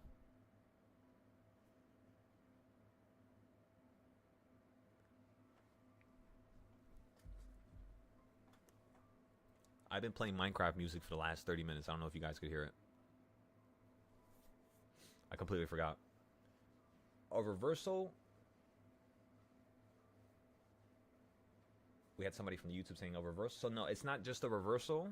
You're looking for $10 down, and if the market holds right here, because it's on a reversal point, right? That's the reason why it would hold down here. The next question is, how far is it going to go up? Like, where's the market going to run towards if it actually does hold here? Andode, perfect. He said the 1/4 point or the 1/8 point. That's my favorite point to really buy. So if I'm buying a call right now, I'm buying a call for 687, if not 686. We're going to have to rekindle some of these losses from earlier, because you just decided to fall straight out the sky. That's okay. We made enough from everything else to over leverage ourselves a little bit right there. So we could buy one more contract. But remember, we said we're going to wait to 12. We're going to make back everything we lost. We have another $6K that we could use here. We had to make back that $2,000. And then after we make back the 2K, the next goal is going to be to dump this into a potential swing play for the calls. Because I'm thinking the market's going to hold down here after you just fell out the sky on a Thursday. I'm thinking Friday you're going to go back up to at least the quarter point of where you just fell from. Right? Like the top quarter point. And then I'm thinking on Monday we're potentially going to collapse again. Hopefully. But that's kind of like wishful thinking, you know. You kind of already fell.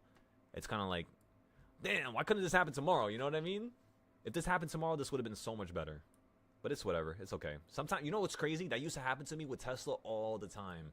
The damn move would always occur on Wednesday or Thursday. And I'll be waiting for Friday so I could buy the cheaper contracts.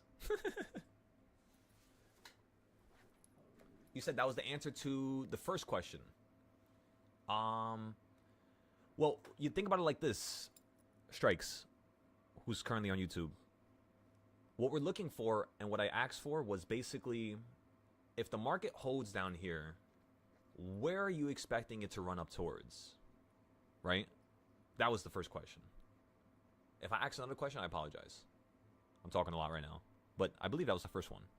And then the second question was, where is my favorite buying point? And then that's pretty much it. Because buying equals also selling. Remember that. It's not just buying, it's also selling. It's the same shit, pretty much. It's a fill. So I guess I should say, when should I fill? Or when would I fill if I buy at the bottom down here? So now that we vocalized it, let's actually draw it in front of everybody. So what Ando basically just said right there was this. Oh my God, this thing is moving like 3 frames per second. It's like I got Windows 7. So boom, that's the whole trend, right? So the halfway point is right here at number 6. So yes, you can most certainly run back to number 5, easy. Now, my favorite point to play calls to is the quarter point. So like right here, 688. Or if you want to play even safer, let's say the market just dies here and stays here all day to the close. You want to play to that point right there. Which, just give me a second. I know you see it already. Which the market already hit, as you could tell. So now since it hit that point, went down, made a tiny little flicker into a new low, it reset this idea. So you could hit this dotted line within the next couple seconds here. If you get above it, you're going to run to this quarter point. If you get above that quarter point, you are going to run to the midpoint. How do you know if you're going to get above a point? You simply look at the candlestick's reaction beneath it and running towards it. And then if it runs above it, I mean, yeah, it's above it, you know. Of course, it could snap below it again. Of course. 100% of course it could snap below it again, but that's not what you're trying to pay attention to. We all know that can happen.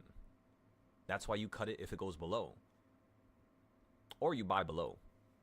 So like if I'm buying calls, I would basically I would buy them like this. Let's say if like right now I think the market's going to fall out the sky, so I'm a little worried. I lost some money already. I would let the market run up, hit this, and if it hits that and starts showing signs of it wanting to drop, I would get some puts right there. Not instantly, but like 2, 3, 5 seconds later. I would wait to see if it's going to actually get above it. If it gets above it, no problem. Once it gets above, this is really where I'm looking to get the puts. It's right here, above the line. Because oftentimes when the market's running really quickly, or you're doing like a big ass drop like this, you tend to be really aggressive when you're flipping the sides. So when you're flipping into a bullish market again, the first couple moves is going to be like really, really sharp. So what you want to focus on is just the best buying points like this. What else? Basically like right here. You would just get a put up here, sell it right at the line. Buying the put at the line is an entry. It is somewhere I like to buy puts on. But again, the idea was basically the market's holding here. We don't want to play calls. We rather wait for the market to make a move, and then we rather play that move. That's the idea. Where would you buy the calls? Beneath this dotted line. So once it gets above the dotted line and it falls below it and you sell your puts, you instantly are going to shift into the calls so it can hold on number 11. And then you're going to play these calls for a continuation going upwards into number 9. Is it going to work out? It might not. But what are you going to do? You're going to cut it if it drops below number 11. Do you guys see what I'm trying to say now? So when you're trying to play upside, be patient. There's thousands of entries every single day. Thousands. Everywhere. Intel, Unity, Tesla. Just get some good rest, right? Come in this with a clear mind, clear head. Eat, maybe eat something in the morning. I don't like eating because it makes me slow and it makes me fall asleep. So I don't really eat in the morning, but I guess just go outside, get some exercise, take a shower, just jumpstart your day, right? So that when you get into these charts, it's not that, you know, it's like you're carrying this useless weight for no reason type of thing. Does that make sense? At least that's what it feels like to me. Maybe I'm off, maybe I'm wrong, but it feels like every single time we hop into the Discord, it's kind of like, here we go again. You know what I mean? We should make this more exciting for everybody. Because it is very exciting. You know, even though the SPY, right? Even though the market is currently not listening to 4, 5, you did listen to 8, and maybe 12. We still have to wait and see. Even though the market has not done that, we all know this happens. That's why I tell you guys my trading styles work 90 to 95 to 99% of the time, depending on who you are, your knowledge, and the types of days that, you know, are trending. Like today is the type of day where it's like that 1% to 10% type of day. You know what I mean?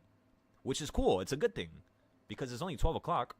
we could definitely make our money, by the time the market closes. And then the next best part is that if you're speeding up today, it means tomorrow is going to be at least half this pressure. So today was a $10 day, right?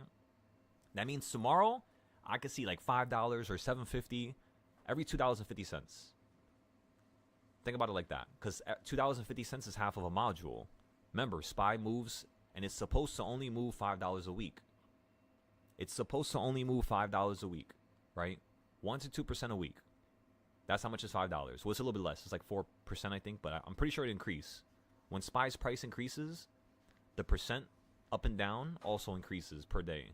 So that's why the SPY contracts look a lot different compared to 2 years ago, because there's a lot more buyers and sellers in the short-term market, which is the 0 DTE options, right? That's where most of the money is in the world. Not in the world. Let me not say that. It's definitely not in the world. But most of them, like 90% of all options trading activity, again, 90%. 90%, ladies and gentlemen, 90%. Loud and clear, right? 90% of all trading activity this on the options market is all 0 DTEs. 90%. So clearly the whole world likes gambling. Clearly. So what I would do if I'm you is start with a small account if you're trading 0 DTEs. So like number 4 would be 1 entry. Let's just say you lost that trade. Boom, that's fine. Number 8 would be the second entry. Boom, you made 20%. You sold it at number 7. Perfect. And then number 12 would be your third entry.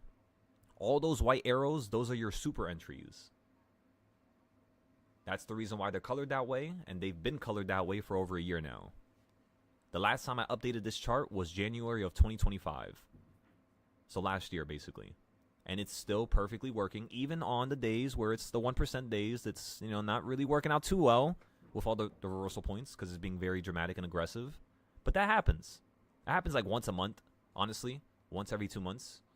That's why I'm telling you guys, never full port, because you're going to full port on the day that it just so happens to be a $10 day. And now your whole account's gone. All the work you put in for the last 6 months, boom. Vanished. So you don't want to do that. We want to make sure everybody here is 10 toes down and everybody here has some stable ground. So start a cheap account, every single one of you here. Because I started a $1 million account and I didn't see a single person post. And that made me very upset. So I want to see every single one of you start a cheap account, $10 to $20 if you don't want to start the $4 one, because that shit will stress you out. Or you could just fund like 10 accounts with $4. If you need accounts, let me know. I'll show you which brokerages to open up an account from. Currently, I have 40 of them with just options trading. So it is fucking annoying though. I'm not gonna lie to you guys. You gotta throw everything in your taxes. Yo, your accountant is gonna be insane when they look at you and they look at all these accounts. They are not happy with me when they look at this. Let me tell y'all. But now, yeah, open up these other accounts, put a couple dollars into it, $10, $20, $30. I'll show you guys the procedure. And we're going to take these small ass accounts to 3, 4, 5, 600, right? Then we're going to turn these $600 accounts with 5 to 10 day options. We're going to turn that shit into 3, 4, 5,000 within the course of just 1 week after we hit the $600. So a week after 600, we should be at 4,000, 5,000 with just options. A week after that, we should be at 20 to 30,000. The fourth week, we should be at over 2 to 300K. Just like that. In 4 weeks. Just starting with $4, $20. It's not hard. It's just in your mind. And there's no point to be in your mind. You might as well do and only worry about doing. Of course, with some logic behind it, right? Don't just full port randomly into a damn 0-day option at specifically 11:15. Is it at the bottom? No. Is it too late to buy calls? Yes. Now you wait. Remember, we averaged down at number 10, not number 12. So technically, we still are getting a little bit steamrolled here, which is fine. That's okay, ladies and gentlemen. We just got to see how we're going to bounce back from this. Full head, clear thoughts. Let's do this. Okay, so do you guys see how the market instantly ran past that dotted line? So if you got to put there, you would get screwed. Maybe on the 1 minute you had an opportunity. Let me see before I say that. Because sometimes the 1 minute, yeah, even on the 1 minute, you just ran straight through it. That's the reason why I love playing calls to these points. If I'm buying at the bottom, quarter point, you always get put in the money. Always. If you're not already in the money because you're so super close. Actually, no, sorry. This is the 1/8 point. 1/8, 1/8, 1/8. This is the 1/4 point. Because this is the midpoint. If you run to the midpoint, my goodness, ladies and gentlemen, with how much we just averaged down, we should be expecting another $2,000-$3,000 payout here within the next 30 minutes, next hour. It just depends if this shit slows down right now. Because you've been perfectly running up ever since like 11:07, 11:08. So that's like 8 minutes straight up. Over here, you were falling down for 8 minutes about. And then 8 minutes straight up. So there is something occurring here. You're definitely moving quicker than how you just fell a couple minutes ago. Correct, everybody? So this basically tells me the market is speeding up. 100% is speeding up right now. So watch out. How cold is it outside? 16 degrees. I think it was like 7 degrees when I woke up this morning. I have 3 layers of pants on. I can't take this shit no more. Come on, summer. I need you and I want you.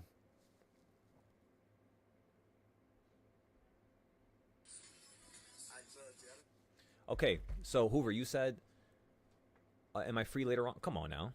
You already know I'm free. I got nothing else to do. Never. So yeah, we could chop it up later free. If you're free, of course.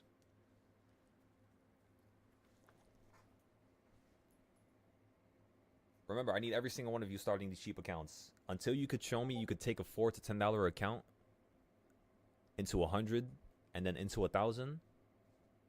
Don't even think about me thinking that you are as great as, you might be. The greatness comes from actual execution. You could be great 99% of the time, but that 1%, if you can't fall through and you can't execute that last second when it really matters the most, well, that's a fail. That's an X. That's red. Regardless of how much you like it or not. A loss is a loss and a win is a win, correct? So we can't be lukewarm with this. So yeah, just think about it like that. You said you want to open up a trust and you want to put the LLC for trading, don't want it under your name? Excellent. Hell yeah.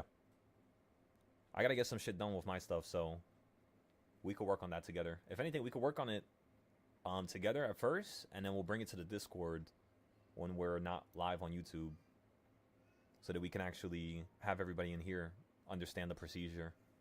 Because, yeah, we all need the trust. We all need a damn acquisition company. We need to kind of write down things a little bit better, I would say. What the fuck am I looking at? Sorry, I was looking at this ad and I'm so confused.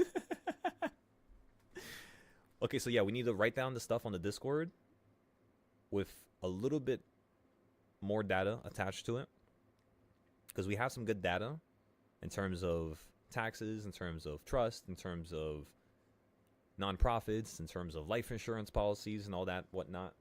But I think we should just stack it up with a little bit more research. I want to do a little bit more because there's still some questions I have. And honestly, asking people questions is not how we should go about doing this. We should just research this thing together whenever you guys are free, of course. So, because, people, they don't have our best interests at heart. But we, on the other hand, have some leverage. We can trade the market. You must not forget, ladies and gentlemen, nobody truly does it better than us. Maybe in the future, in like another 50 years or 100 years, or maybe by one of the students, maybe one of the students might create their own little empire and go against ours. But until something like that happens, this group is the best trading group in the world. Wholeheartedly, 100%.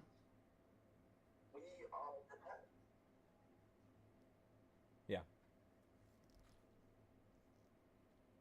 So, back to SPY and gold here.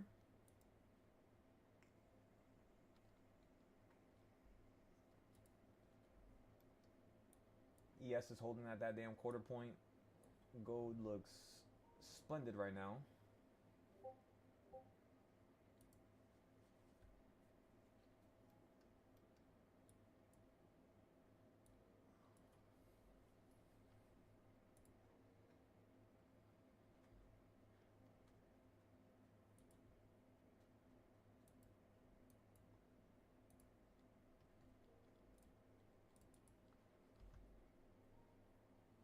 Quarter point. Ladies and gentlemen, you're at the quarter point. I don't believe it.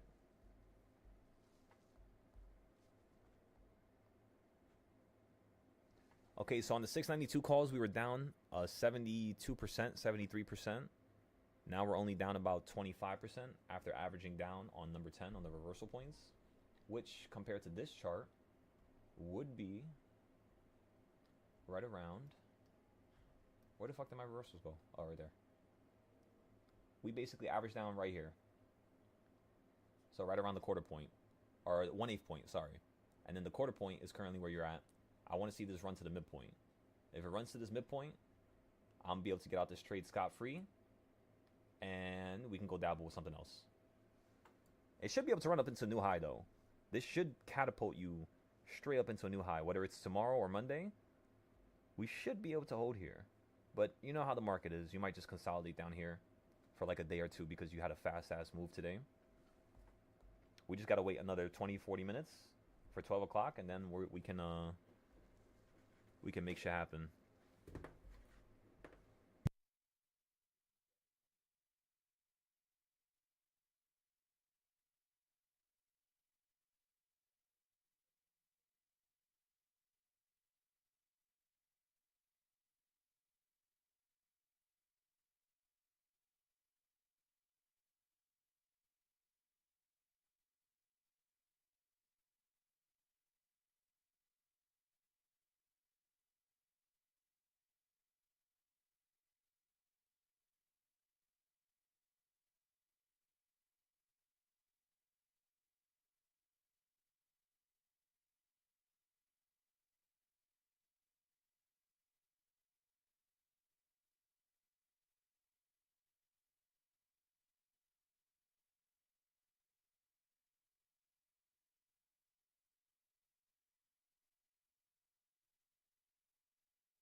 Ruh-roh. Everybody, give me one moment. I'm gonna take a quick little shower here. I don't know why, but for some reason, when I'm in cold temperatures, my body sweats like crazy. Or maybe because I'm talking a lot. I don't know. It's one of the two. But yeah, this shit makes me feel even colder. Because, yo, it's like 10 degrees in here. It's 17 outside, but that shit is like 10 in here. But yeah, give me like 5-10 minutes. I'm gonna grab some food as well. When we come back, we're gonna sell this trade. We should be able to sell it at number 7 or 6. I'm gonna be watching in the background, so if you do hit 7 and 6, just understand that I am gonna sell it, because I'm already down only like 20% here. By the time you hit 8, I'll be down like 5-6%, because again, you're just only $3 off at that point. And then by the time you hit number, actually no, you might actually, depending on how long it takes, if you could run up by 12 o'clock to number 7, we'll be profitable once you hit 690. If you take longer than that, like an hour from now, to run up towards number 7 or 6, we might have to just sell out this trade for like a little tiny loss, instead of taking that 60-70% loss from earlier. Now we're only down 20, right? So we might have to take that loss, but we'll see. It's still pretty early. If you continue falling and you get lower than, let's just say, the 13-day EMA on the 1 minute, you could say this is going to collapse. But I would watch it personally on the 5. It's a little bit more structured, a little bit more smooth, like smoothed out, you could say. Smoothed out? Smoothen? Smooth, whatever. Just a slight bit more smooth when you're looking at the 5 minute. It's less aggressive.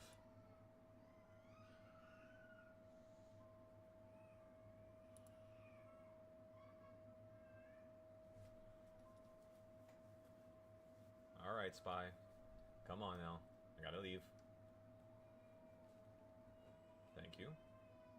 So there you go on the 5 minute. If you fall below the 8-day EMA, right there, the pink line at the bottom, you could say you are collapsing lower, yes. So just watch that 8-day EMA.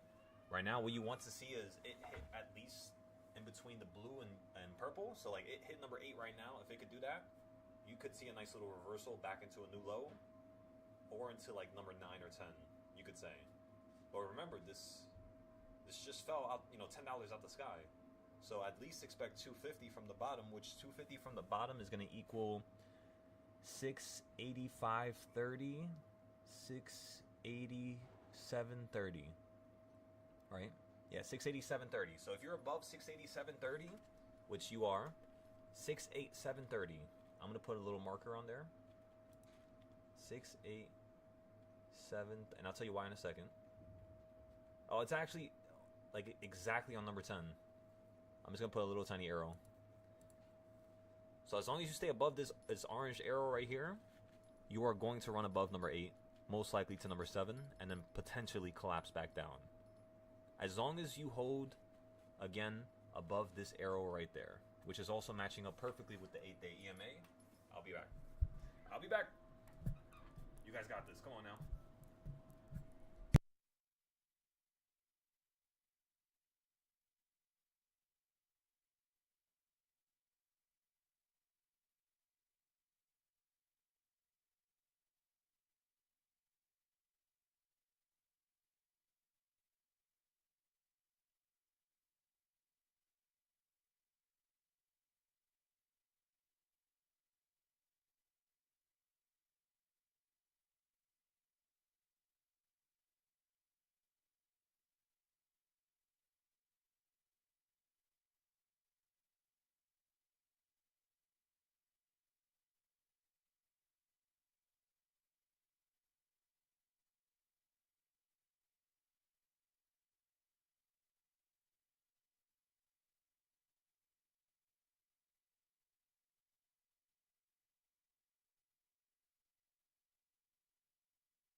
Yeah, I didn't even notice the Weeble has like a little community for the paper trading section, so I just started posting there. Let's see what's going on with these trades. What's going on? We're getting a nice little run up here. Looks like you're going to hit that midpoint at number 6. Which, ladies and gentlemen, the midpoint is exactly at 691.02. If we could do in the next 30 minutes, these contracts we have right now could potentially be sold for around $90. Currently they're at $50. Not a bad trade.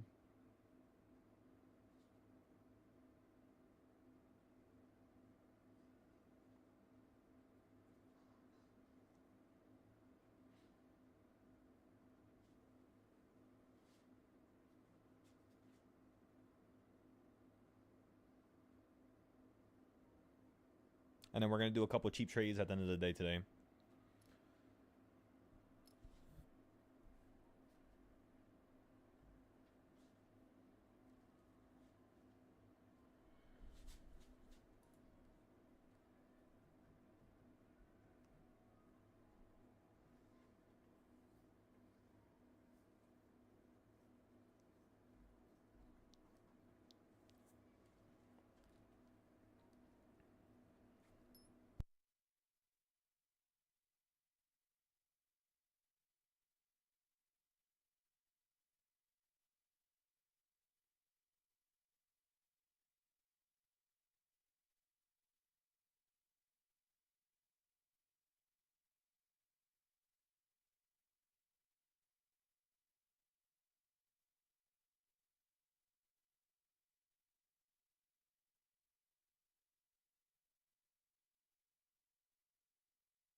I went long on silver here.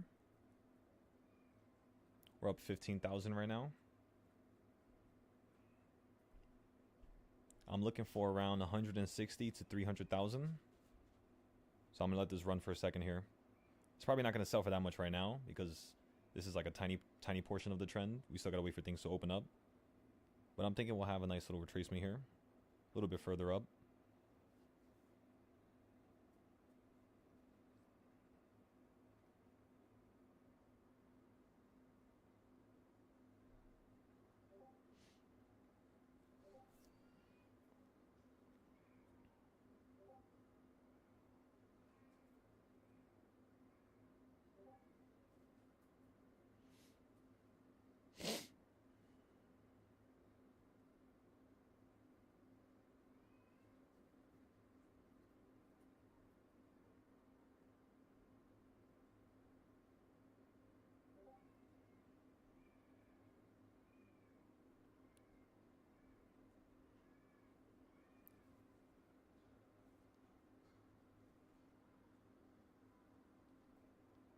By the way, we went long on silver because you're at the 1 minute Bollinger Band.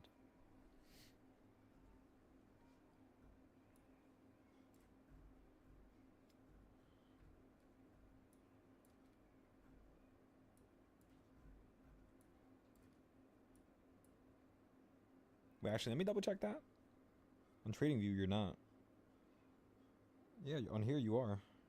So Weeble's scale is a lot different from TradingView. We have to note that. We have to be very careful because of that. That's actually very dangerous. Especially on the 1 minute. My goodness. That's like really far away. Like right now in the 1 minute, it says you're here. Let me see. This is SI. SI. Nah, yeah, that's crazy. Yeah, that's the same date. That's wild. We're up 40,000.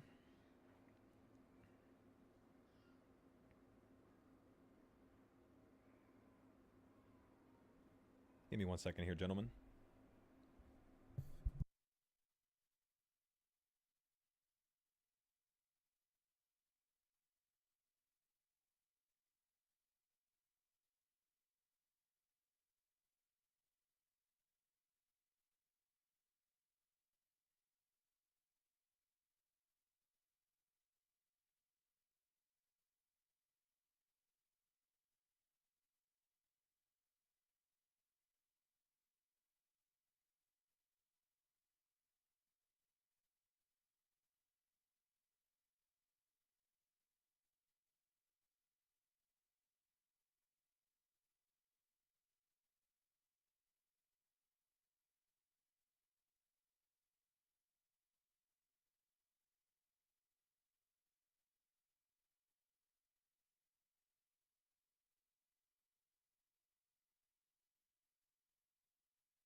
What's going on?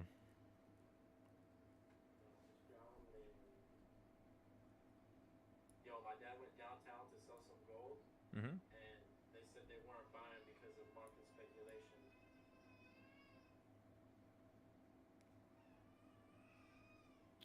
They weren't buying? Wait, did he go when? Today? Like when? What time? We went this morning, literally on our way there. It's like 9:30. Gold's at 5:30. Yep. We get there at like 10:30. Gold's at fucking like gold's crashing, bro. I didn't even know. He comes back to the car. I usually go with him because there's no parking, so I just hold the stop. And he gets to the place and he's like, "Fuck." They're like, "Yeah, we're not buying right now because gold's at a very speculative value." And he's like, "Yo, check the gold price real quick." That shit's fucking crashing out of the sky. I'm like, "Oh shit." Yep. We actually ended up catching some of that move there to the downside. And we played long. You see how I held at the bottom there and how I was holding right now? Where those wicks are? Let me show you on my other screen. Where those wicks are right there? We went long right here. Okay. And then we went long right here again. Nice. Yeah, let me see. I'm gonna hop in the combine then. And then in the morning, we were playing basically puts every single time it hit this line right here at the top. So look at all those entries, right? I mean, you can see them. Sell, sell, sell, sell, sell. Even if you zoom out to the left, last night, sell, sell. So we just kept buying and selling around the same exact area.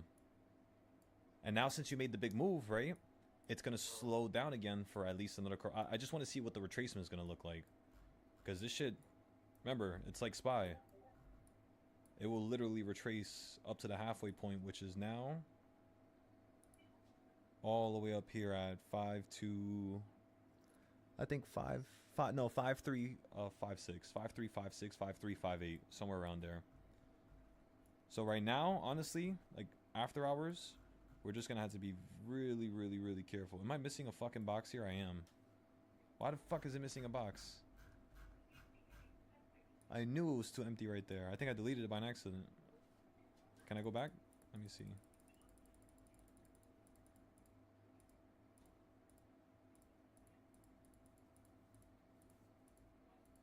I'd rather do it like this so I don't have to...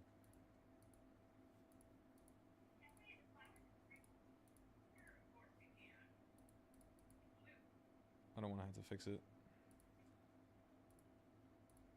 Yeah, no, today's a crazy day for the markets, bro. But I mean, it's also the end of the month. I mean, like we were talking about, I think yesterday was, it's like the same thing that happened last year. Mm-hmm. Like We're up 1,400 on that SPY play I was down 70% on earlier.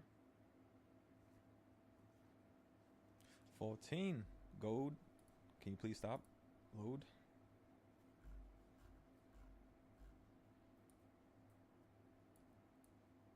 you still holding that SPY lead for February 6th? With the 10-day puts? Yeah. You gotta check the Discord, doctor. We posted it already. We sold it. Oh no, I sold mine. I was just asking about it. No. Yeah, I'm always gonna post it. Especially the 10-day plays, because that's where I really want everybody to trade. I don't want people to really trade with the 0 days. That's why I'm kind of like doing them a little bit less and less and less. No, 100%. Way safer too.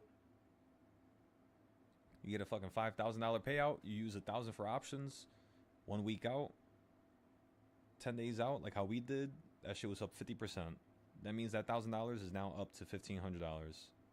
You do that once a week, twice a week. Within 30 days, that $1,000 is going to be at 10, 20. 635, yeah, bro. What percent? What time did you sell? No, let me just check. You have that in Silo trades trade. for now until we update it after the market closes. That's when I update the other categories usually. Because there's like a lot of shit going on, you know what I mean? I'd rather people just look at one area.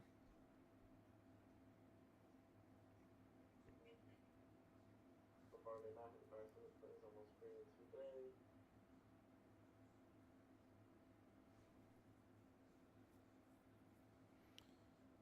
Okay, so this is the trade from earlier.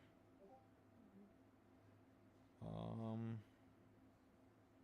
that's amazing. Oh, it's fucking What? 60 contracts. Holy shit. What? Yeah, so that was the 930. No, that was 931. You That own that ass one. thing? Yeah. So that was that screenshot is right now. Yeah. Like 2 seconds ago. Well, now I just dropped 100. Let's see.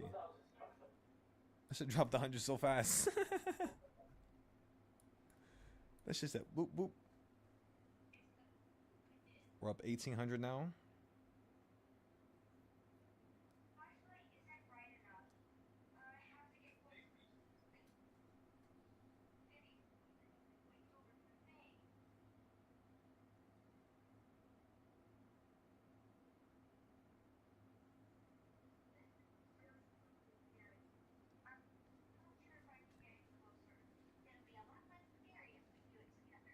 Oh, I'm looking at gold. What am I doing? No wonder.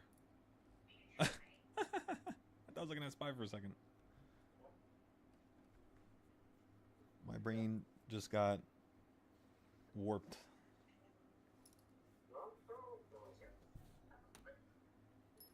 Remember, everybody, our goal was a touch of number 5, and it looks like you're seconds away from smacking number 5. Exactly where we wanted it to. Exactly at 12:30. Remember, when you were at the bottom at 11 o'clock, I told everybody we're looking for this to hit number 5 by 12:30. We perfectly predicted that time, like almost on the dot. 5 more minutes, so we'll give it a second here.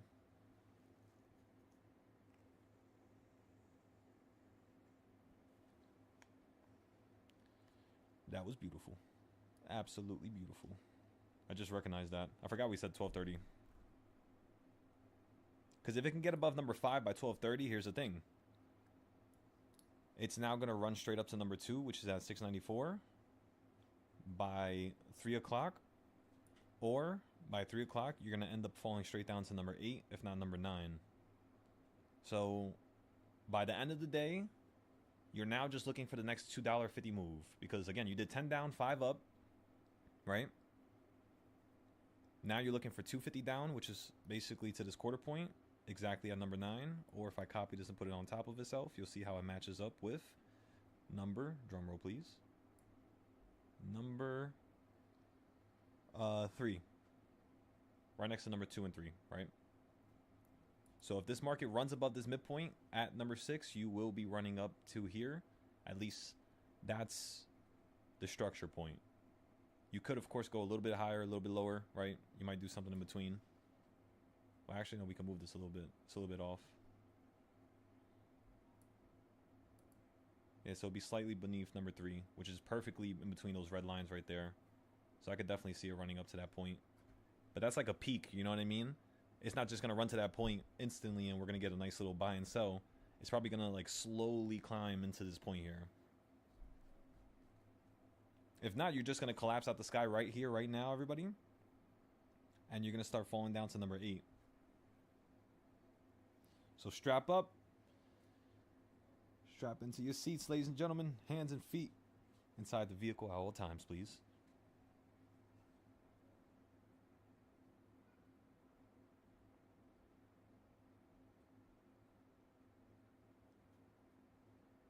Alright, so I'll be back here. Give me like 5-10 minutes.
This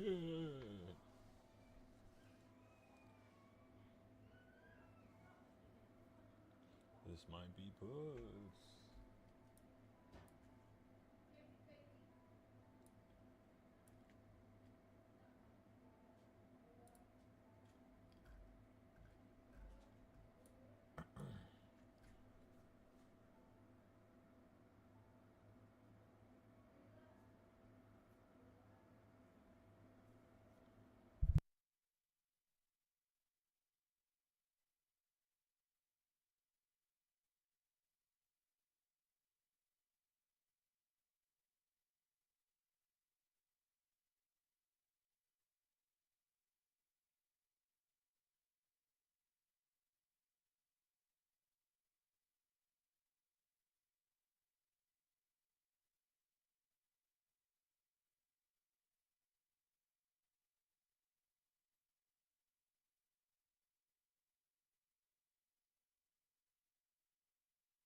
Yo, I felt one water droplet fall from my hair, and that shit instantly almost turned into ice.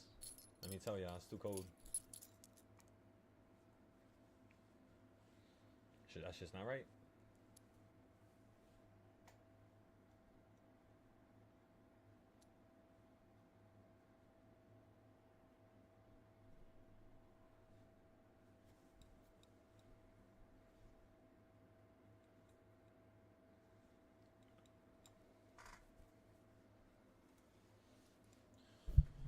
Alrighty.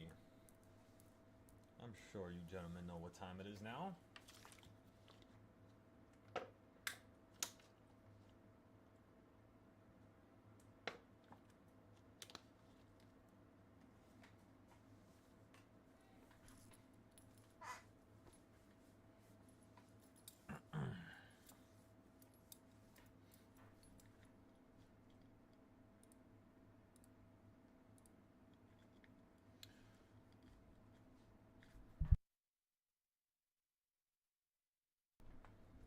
me see, what time is it? It's 1:12.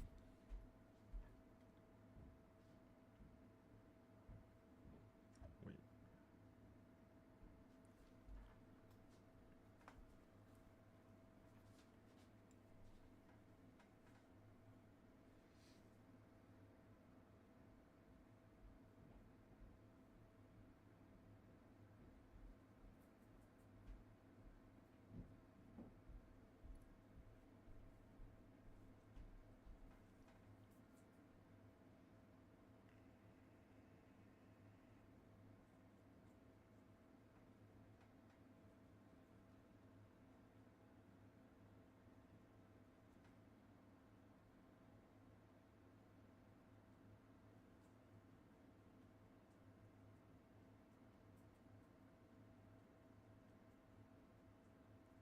I didn't even know there was a paper trading competition on Moomoo.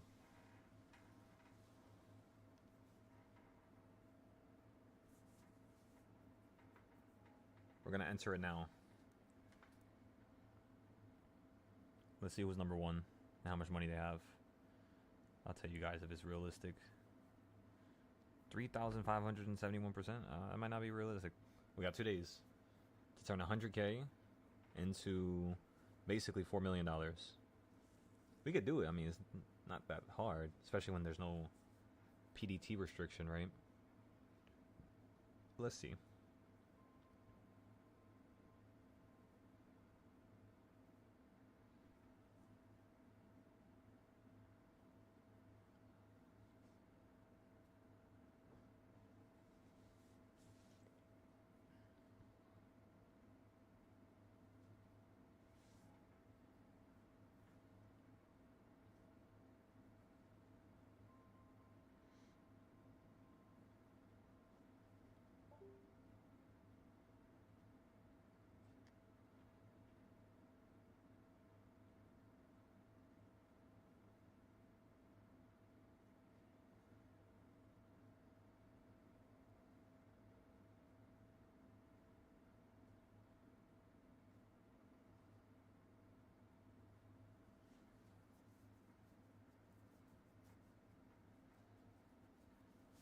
Ah, damn.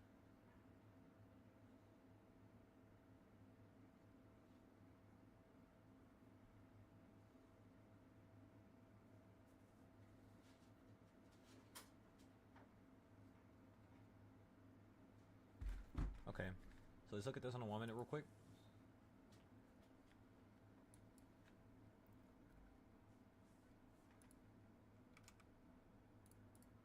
I'm looking at ES here on the side.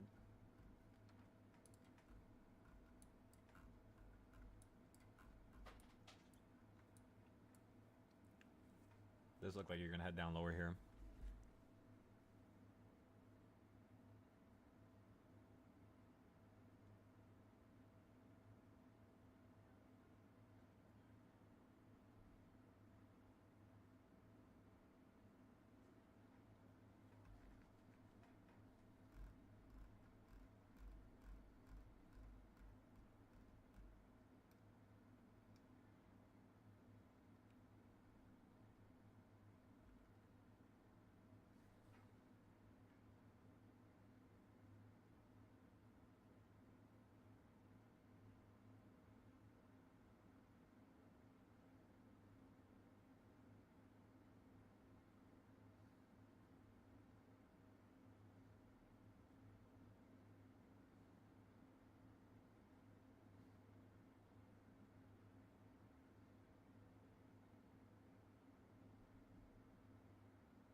Okay, so I just bought some SPX puts on the challenge account.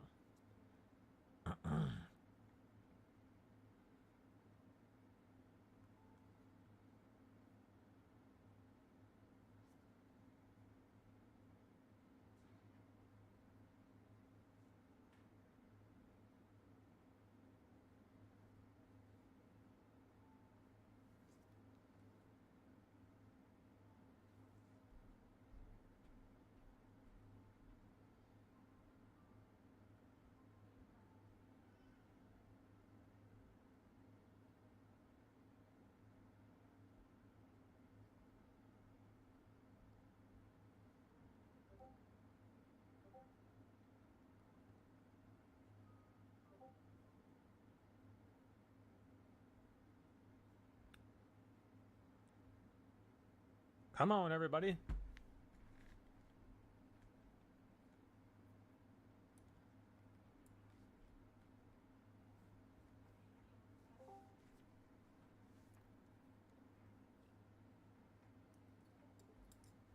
I'm going to sell my contracts here. We're up 10,000 right now.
Okay.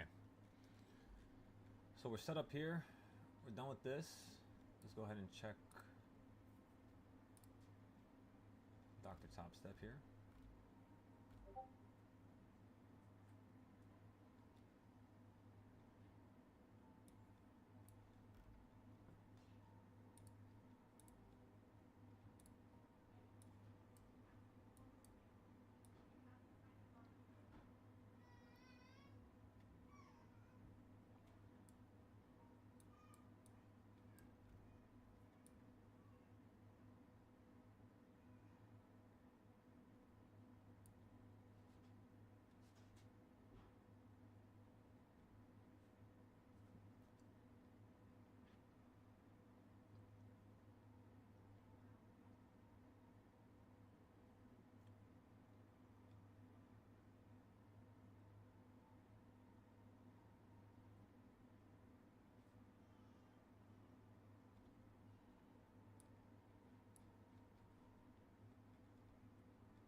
That was wild. That wick literally didn't even let me sell out. You piece of shit. I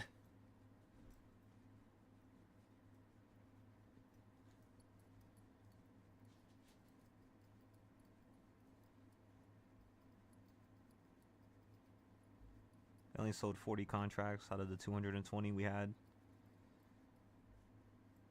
You know what that means? It's time to buy back in. We'll give it 2 minutes, 3 minutes.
Not yet. We're just waiting for prices to get cheap enough.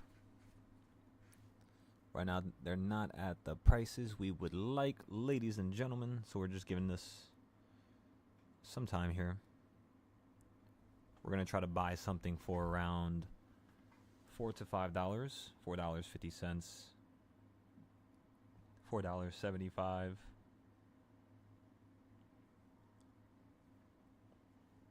Weibo charges me a little bit more fees, so it's probably going to be like $4.30, $4.60, something like that.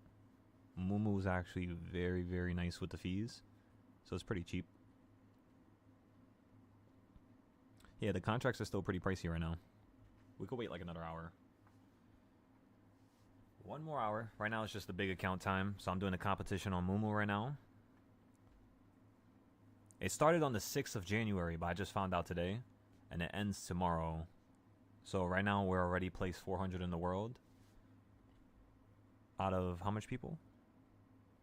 How much people are in this? Let me see. There is 4,000 people right now.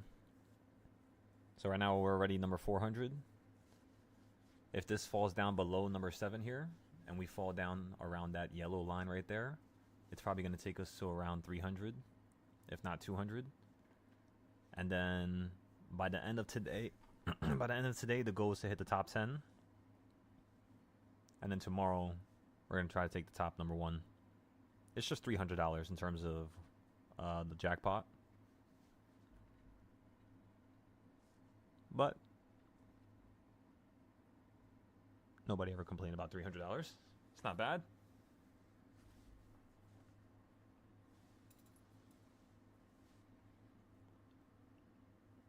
Shit, $300 is 3 prop firm accounts. 3 prop firm accounts could pay you out $15K a week. So you can go from $300 to $15K within 7 days, if you really think about it. And do things very slowly, of course.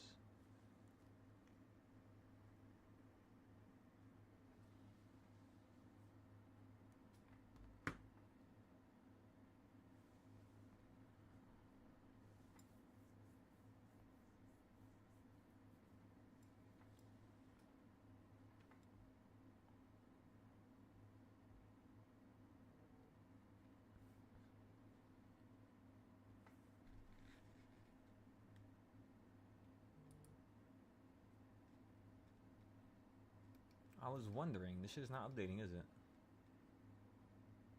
I was about to say.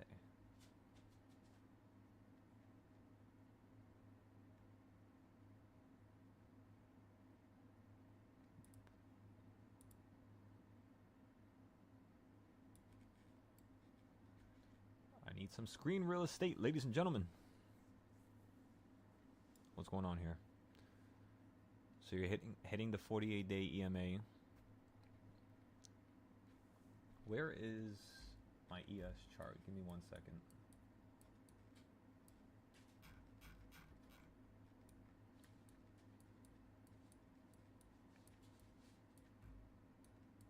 You're at the bottom of the BB on the 1 minute. On ES. On the 5 minute, where is it? Yeah, you can actually go a little bit further below.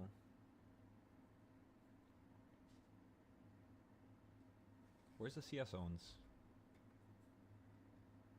I don't think we ended up doing them today. Market was moving very fast. Let's go ahead and do them real quick on ES, and then we'll do them on SPY.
Red, red.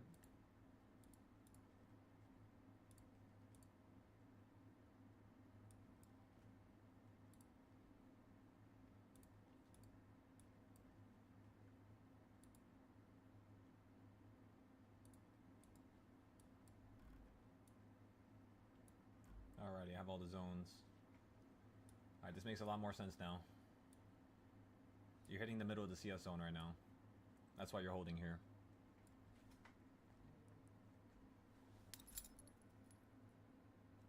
Up 26,000. I'm gonna start selling everything.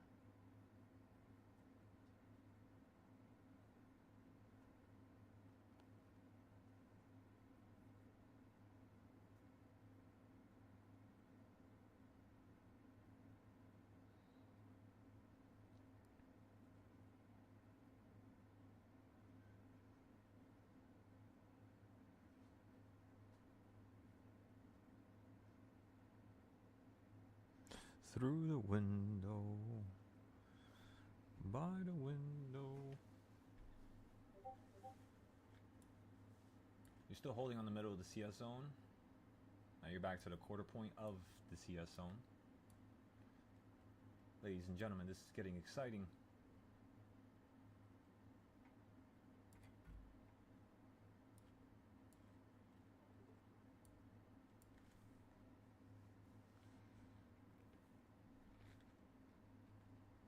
It does look like SPY wants to go a little bit below number 7 for a second, though.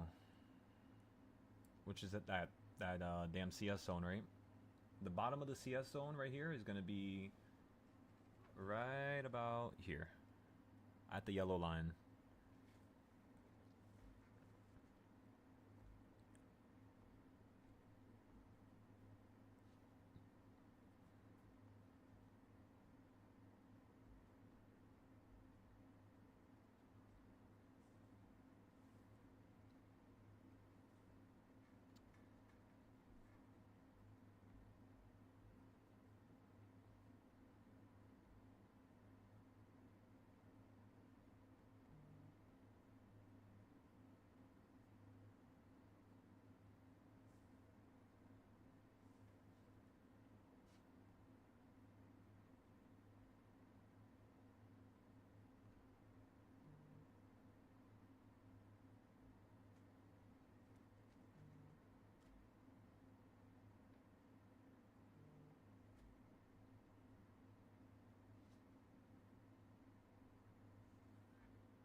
Let's see what you got, SPY.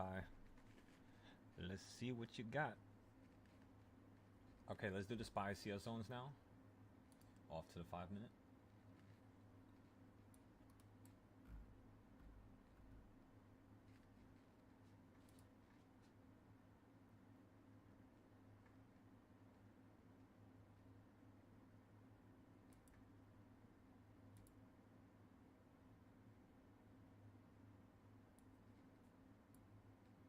Why is the middle of that shit look like that? I think it was because of the other box I changed earlier when I was doing it with you guys. Alright, next box. Red, green.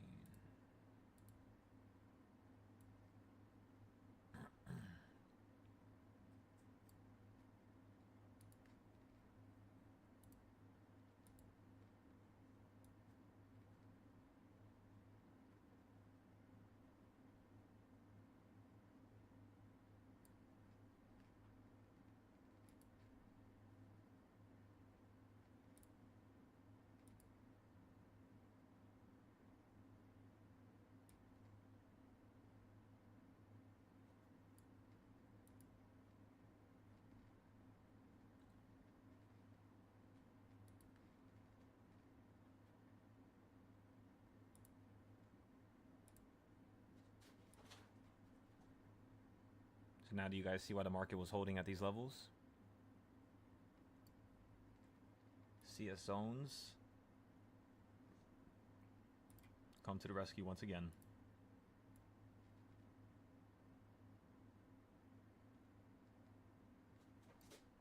So So you keep hitting the top of the CS zone. You hit the bottom last time. You keep hitting the midpoint now. There's a good opportunity for you to fall to the bottom right here. After that, you hit lower than it. You hit the middle of it. You hit the bottom of it. Let's see if that's going to take it up higher now. If it doesn't want to get taken up higher after it holds on this yellow line here, you could be crashing out the sky again. Straight back down to this orange little arrow from earlier today where we said we wanted to see the market hold and run above. Same exact situation, right? Same situation. We just got to patiently wait here. Let's check these contracts. Come on, give me some cheap contracts.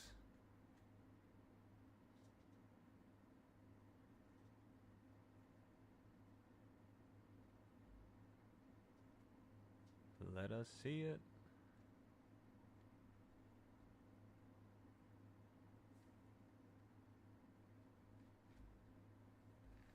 Yeah, I'm fucking freezing right now. What the fuck is Tesla doing here?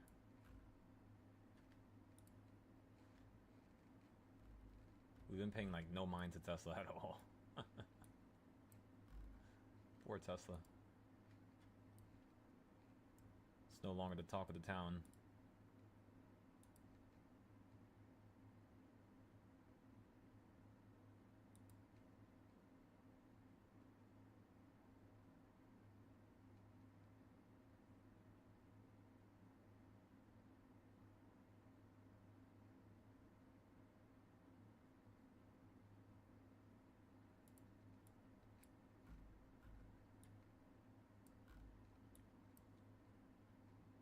Looks like you're in dangerous waters right now, everybody. Where the hell's the midpoint? Where is it? Come on.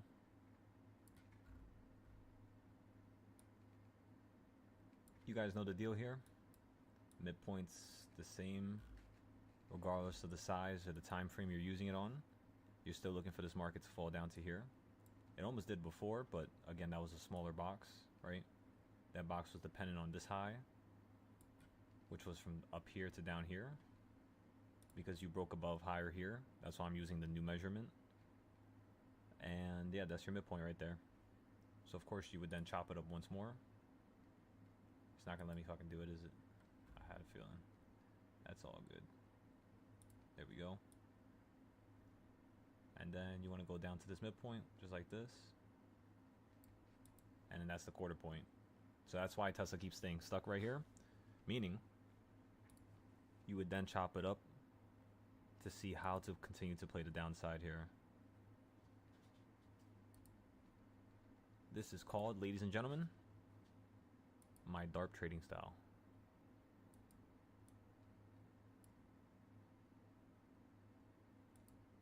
$410, $47. Okay, so if Tesla goes below this point right here, 410.74, I said 47. My dyslexic ass. I was about to say the word wrong. You can also use this measurement here. Because remember, that's the 1/4 point. That means that's the 1/8, that's 1/16, that's 1 out of 32. If you look at the midpoint here, it's pretty much almost perfectly lined up with where we're currently at. The only problem is you see how you wicked below it and still ran up higher? That's why I'm telling you to use the bigger point instead of the 132. That's like a little shield, you know what I mean? And then use the 132 point, meaning if you buy puts right here, because you think it's going to go down lower, one, I'm just letting you know that's fucking dangerous. In my honest opinion, when it first hits this line, I would get calls for a couple seconds just to see the temperature first. Because these locations is where you tend to hold. Now, if you go below this point, that little green circle, you can continue playing puts, going straight down to the bottom of this box, which is basically the 1/8 point, or to a point in between, which is like basically the next 1/16 point down here. So you would sell it like right there.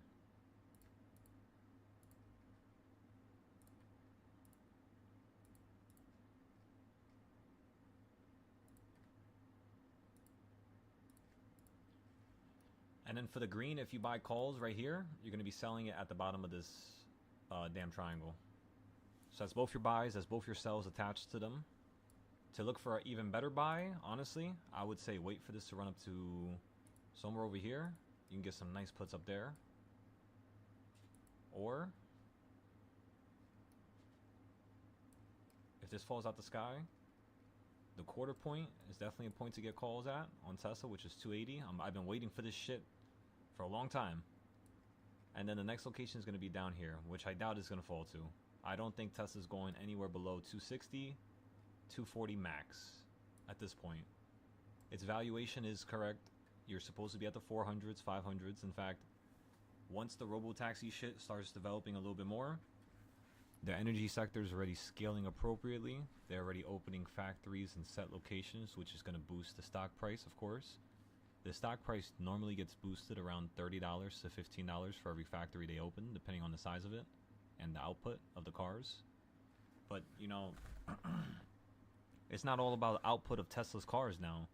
It's their energy business. It's the robotics side of stuff, right? The solar stuff. I mean, which is, I guess goes with energy, like with the batteries and stuff like that. So yeah, there's a lot, you know. Again, Tesla's no longer dependent on just cars. Most of his projections that I have in terms of it hitting 20,000, which that's unadjusted in terms of their stock, like the splits, right? Because Tesla did a 5-for-1, then it did a 3-for-1, right? So that's times 8. So $422 times 8 equals 3,337. Give me 1 second.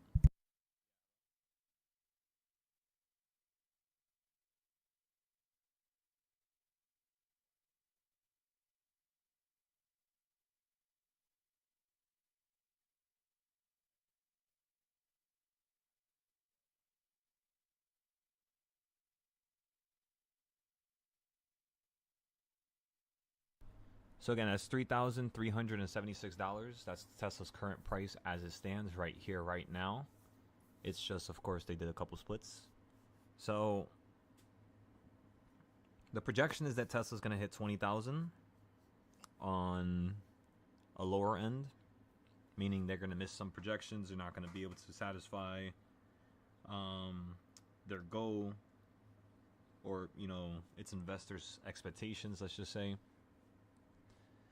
It's going to be around 20K. 20 to like 25K.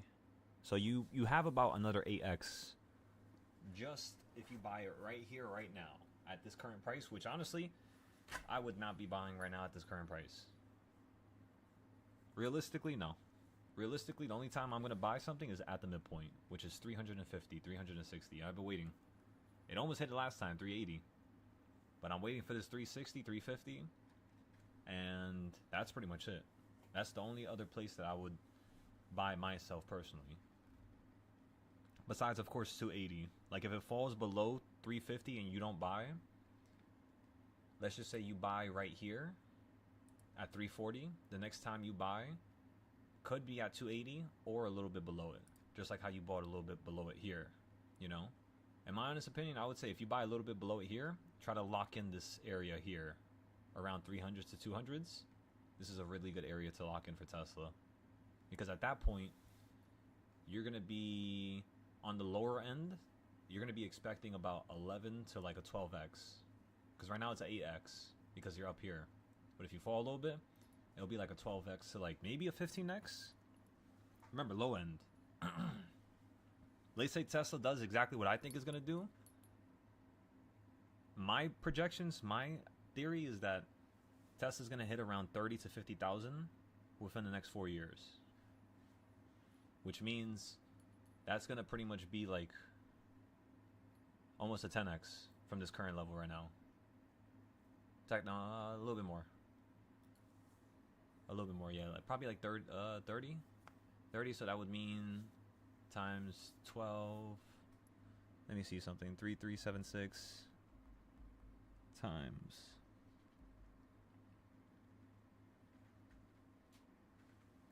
Yeah, about 40K. Which means you would do 422 times 12. That's $5,000. I do think they're gonna split though. Once they hit around 1600 again, 1200, 1600, he's gonna split the stock price again. But my theory is he's gonna do it in a moment where there's extremely good news, and after the split, the stock literally just buys itself right back up, is what I'm thinking. I'm thinking this might be like one of the first times we ever see this. It's definitely happened before with other companies, of course, but Tesla has to be cooking up something like just in the background because they've been real quiet. All the people who I follow on Instagram or Twitter, like nobody's talking about nothing massive, at least as of right now. Just the robo-taxi stuff, the robots, regular stuff. Not like, okay, he's coming out with a Vito airship. He's coming out with an electric boat. Like a cruise ship. Not a cruise ship, but like a damn fucking, like a yacht. That's going to start shooting up the stock price because now they're going to be, you know, in different levels of the market, right?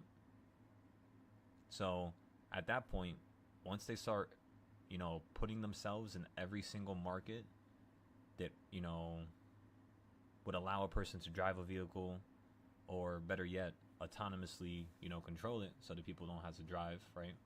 Not saying that people, you know, don't want to drive. It's just that it does bring a layer of simplicity to it, you know? But, yeah, it all depends. It all depends how Elon really markets his stuff here, as well as how the team just gets stuff done in a timely manner. Because we know Tesla with their timelines. Not saying they're bad with them. They're actually, like, really on top of it. And compared to any other company, nobody's in their league. Point blank. Not one company. Maybe the Chinese companies, but I don't really research them too much. We're going to start soon once we get done with the future stuff. And then at that point, we're going to move into gene editing. Because space is already done. I already looked at space. We already broke it down. I'm always watching it. So the only sectors we really have to watch right now are gene editing, electric car stuff, robotic stuff, and that's pretty much it for the future. Of course, energy, right? But it's going to get to a point where they eventually just create a giant-ass solar panel grid, at least for each state, maybe. Because each state definitely has a nice little location where you can, you know, allow just solar panels to be in this one area, have people clean it, have people securely watch it, right? Especially if that's the city's power source. I actually don't know how they would go about diverting that. Like when you have power coming from one location, which is kind of like, you know, there's different locations around New York where they actually have that, like the little power plants. But I wonder how, like, the radius of them, of these power plants, because, like, that is a security risk. You know, to have all your energy coming from one location, it's not really a good thing. But then again, isn't that how they're currently doing it now? I don't know. I had to search up the power grid. We're going to become a little bit more aware of this. So definitely we'll do something with energy. Space, again, we already did it. We're done with that. We'll continue to lightly research it, but there's no need to have anybody really do it because I already got that. I got that covered. I just need you guys to take care of some of these sectors for me. Like if you guys want to start researching metals or like, I don't know, uranium. There's many stocks, dividend stocks, whatever you guys want to actually do in terms of who's still here in the background. When you find a nice name, just bring it up to me and then we'll review it and we'll go from there.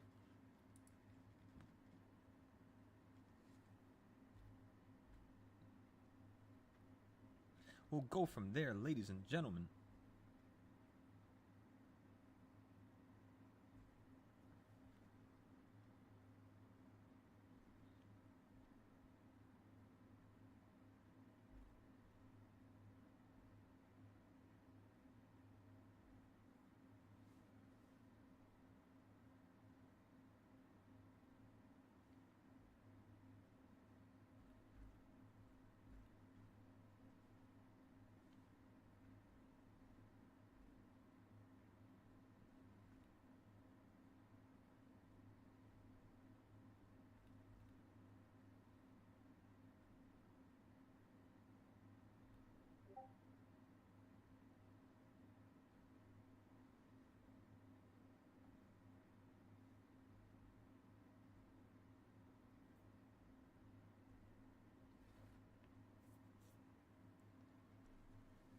gonna hop on the futures.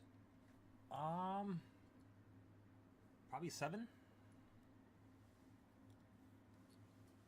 Like 7, 8-ish. I'm just waiting for the market to speed up a little bit. And we're gonna continue to paper trade it back and forth.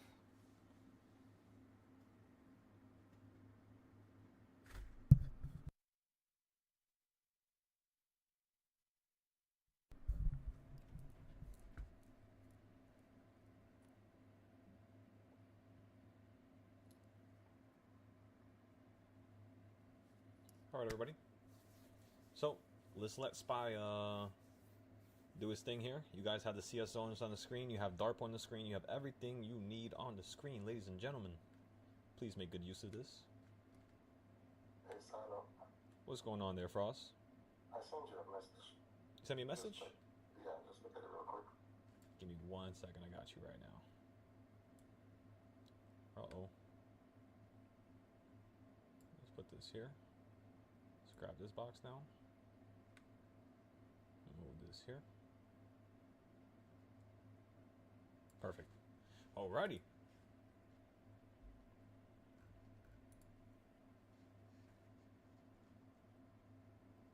How do you know when your trade is pretty much a loss, or do we just let it expire by itself? Well, pretty much just like this, right? How much does the market normally move in a week? What is Spy's like normal dollar range? We get on a daily, usually $3. Exactly. So in 2023 and in 2024 and in most of 2025, but not really. 2025 was mostly like $4 to $5 a year. That was when you ran above the 500s and into the 600s again. You started moving like $4 or $5 every couple days. But normally every week you're moving about $5, point blank. So throughout the week, it's around $3 like per day. But by the end of the week, it's about $5 in terms of a change from the beginning to the end, normally. Okay, so fast forward, now it's 2026. The market's speeding up. It's worth a lot more, almost $700. And now what I've realized is those $5 ranges still matter now. Meaning, when you fall down past number 5, that's already around $5. When you fall to number 12, from the opening price, if you don't run up higher than that, let's just say you just straight up fall from the opening price, it's going to be about $10. So, let's say you bought at number 4, right? Number 4, if you bought at it, you went a slightly beneath it, but then you ripped up a couple seconds later to the midpoint. This is on the 5-minute. Meaning you had an opportunity to sell if you potentially bought a trade at that level. Number 5, when you first fell on top of it, you did hold and you did yank up even better. In fact, you went through number 4 to hit number 5 before you pulled up. If you look at these little candlesticks right here to the left. So what I'm trying to say is, if you got into this entry number 4 or this entry number 5, fantastic entries. When do you cut it? You cut it if it goes below number 5. That's it. If you don't want to cut it, very simple. What does it say right here at the top right? When I trade on number 5, you want to use around $80, right? And then it says to the side of it, $20 of insurance. Meaning, if I buy something on number 4 or number 5, and it goes below it, instinctively, if I don't want to sell this trade because I think it's going to pull upwards, I really think that the market's bullish right now, I would simply buy a $20 put, however far that might be, and I would hold it. I would then wait for the market to fall down to number 8, and I would sell it. Why? Because most of the time you fall through number 8, you always fall to number 7 and hold, and number 8 is usually like right around the corner. So today ended up being number 8, and a little bit earlier than that, it was 7.5, and then yanked all the way up here, hit number 8, yanked up again. So you had 2 opportunities there. Meaning, you would have made some money back. Maybe not all of the $80 that you would have spent on number 5. Let's say you bought 2 contracts for $80, meaning you spent $160. That means you would buy $40 worth of puts. with $40 worth of puts, if you get into a call here, you would make about $30 to $20 in total, meaning you would basically make back about like 15% of your initial contract you spent earlier, which is not much. It's not.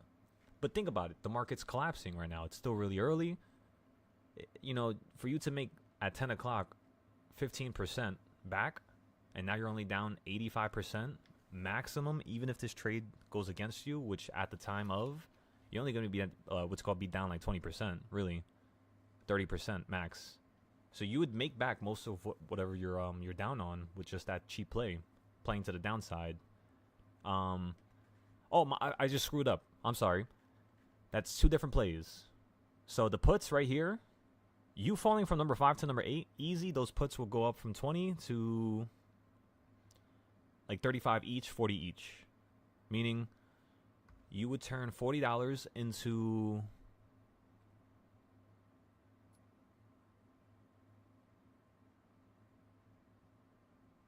about 70 to $80, maybe like a little bit under 100% because you bought two contracts. I was gonna say 75.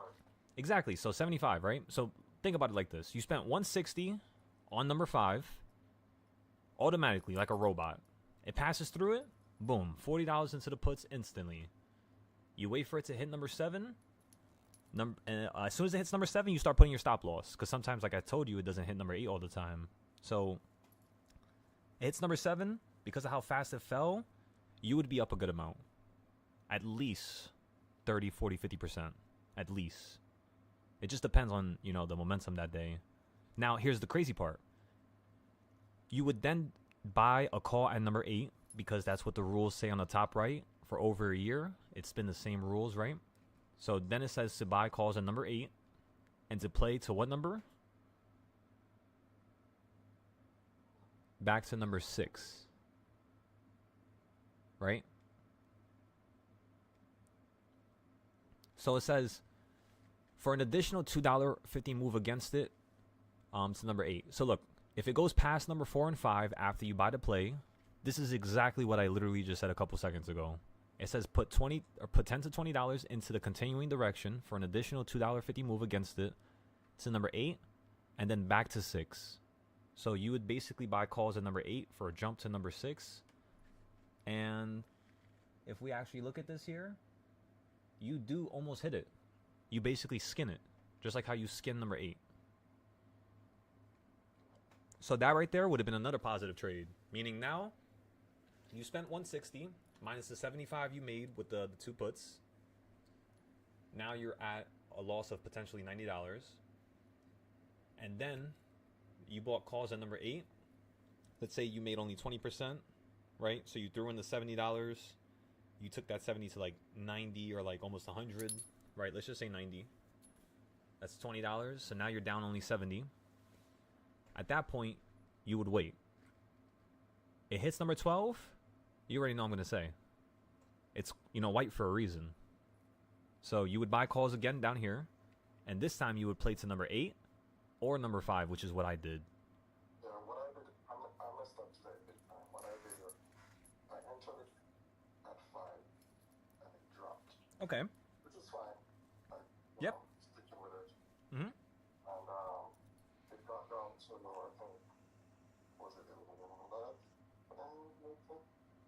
That's a bit shut down response. I think I ended up averaging at about 10. Do you have the reversal points on your screen? Do you have the reversal points on your screen? Not like yours, you're not as detailed. Oh, no, Frost, we got to fix that. You got to let me know whenever you're free. Alright. Because if you had the same thing I had, because it's been the same thing for over a year now, yeah. So if you have this, you'll be good. Because it tells you pretty much everything you need to know. Be honest with you, the trade itself wasn't horrible. It was a really good entry. You bought off the perfect point, you know. My problem was I didn't stick with it. And that's the issue. Also, Which we talked about already too.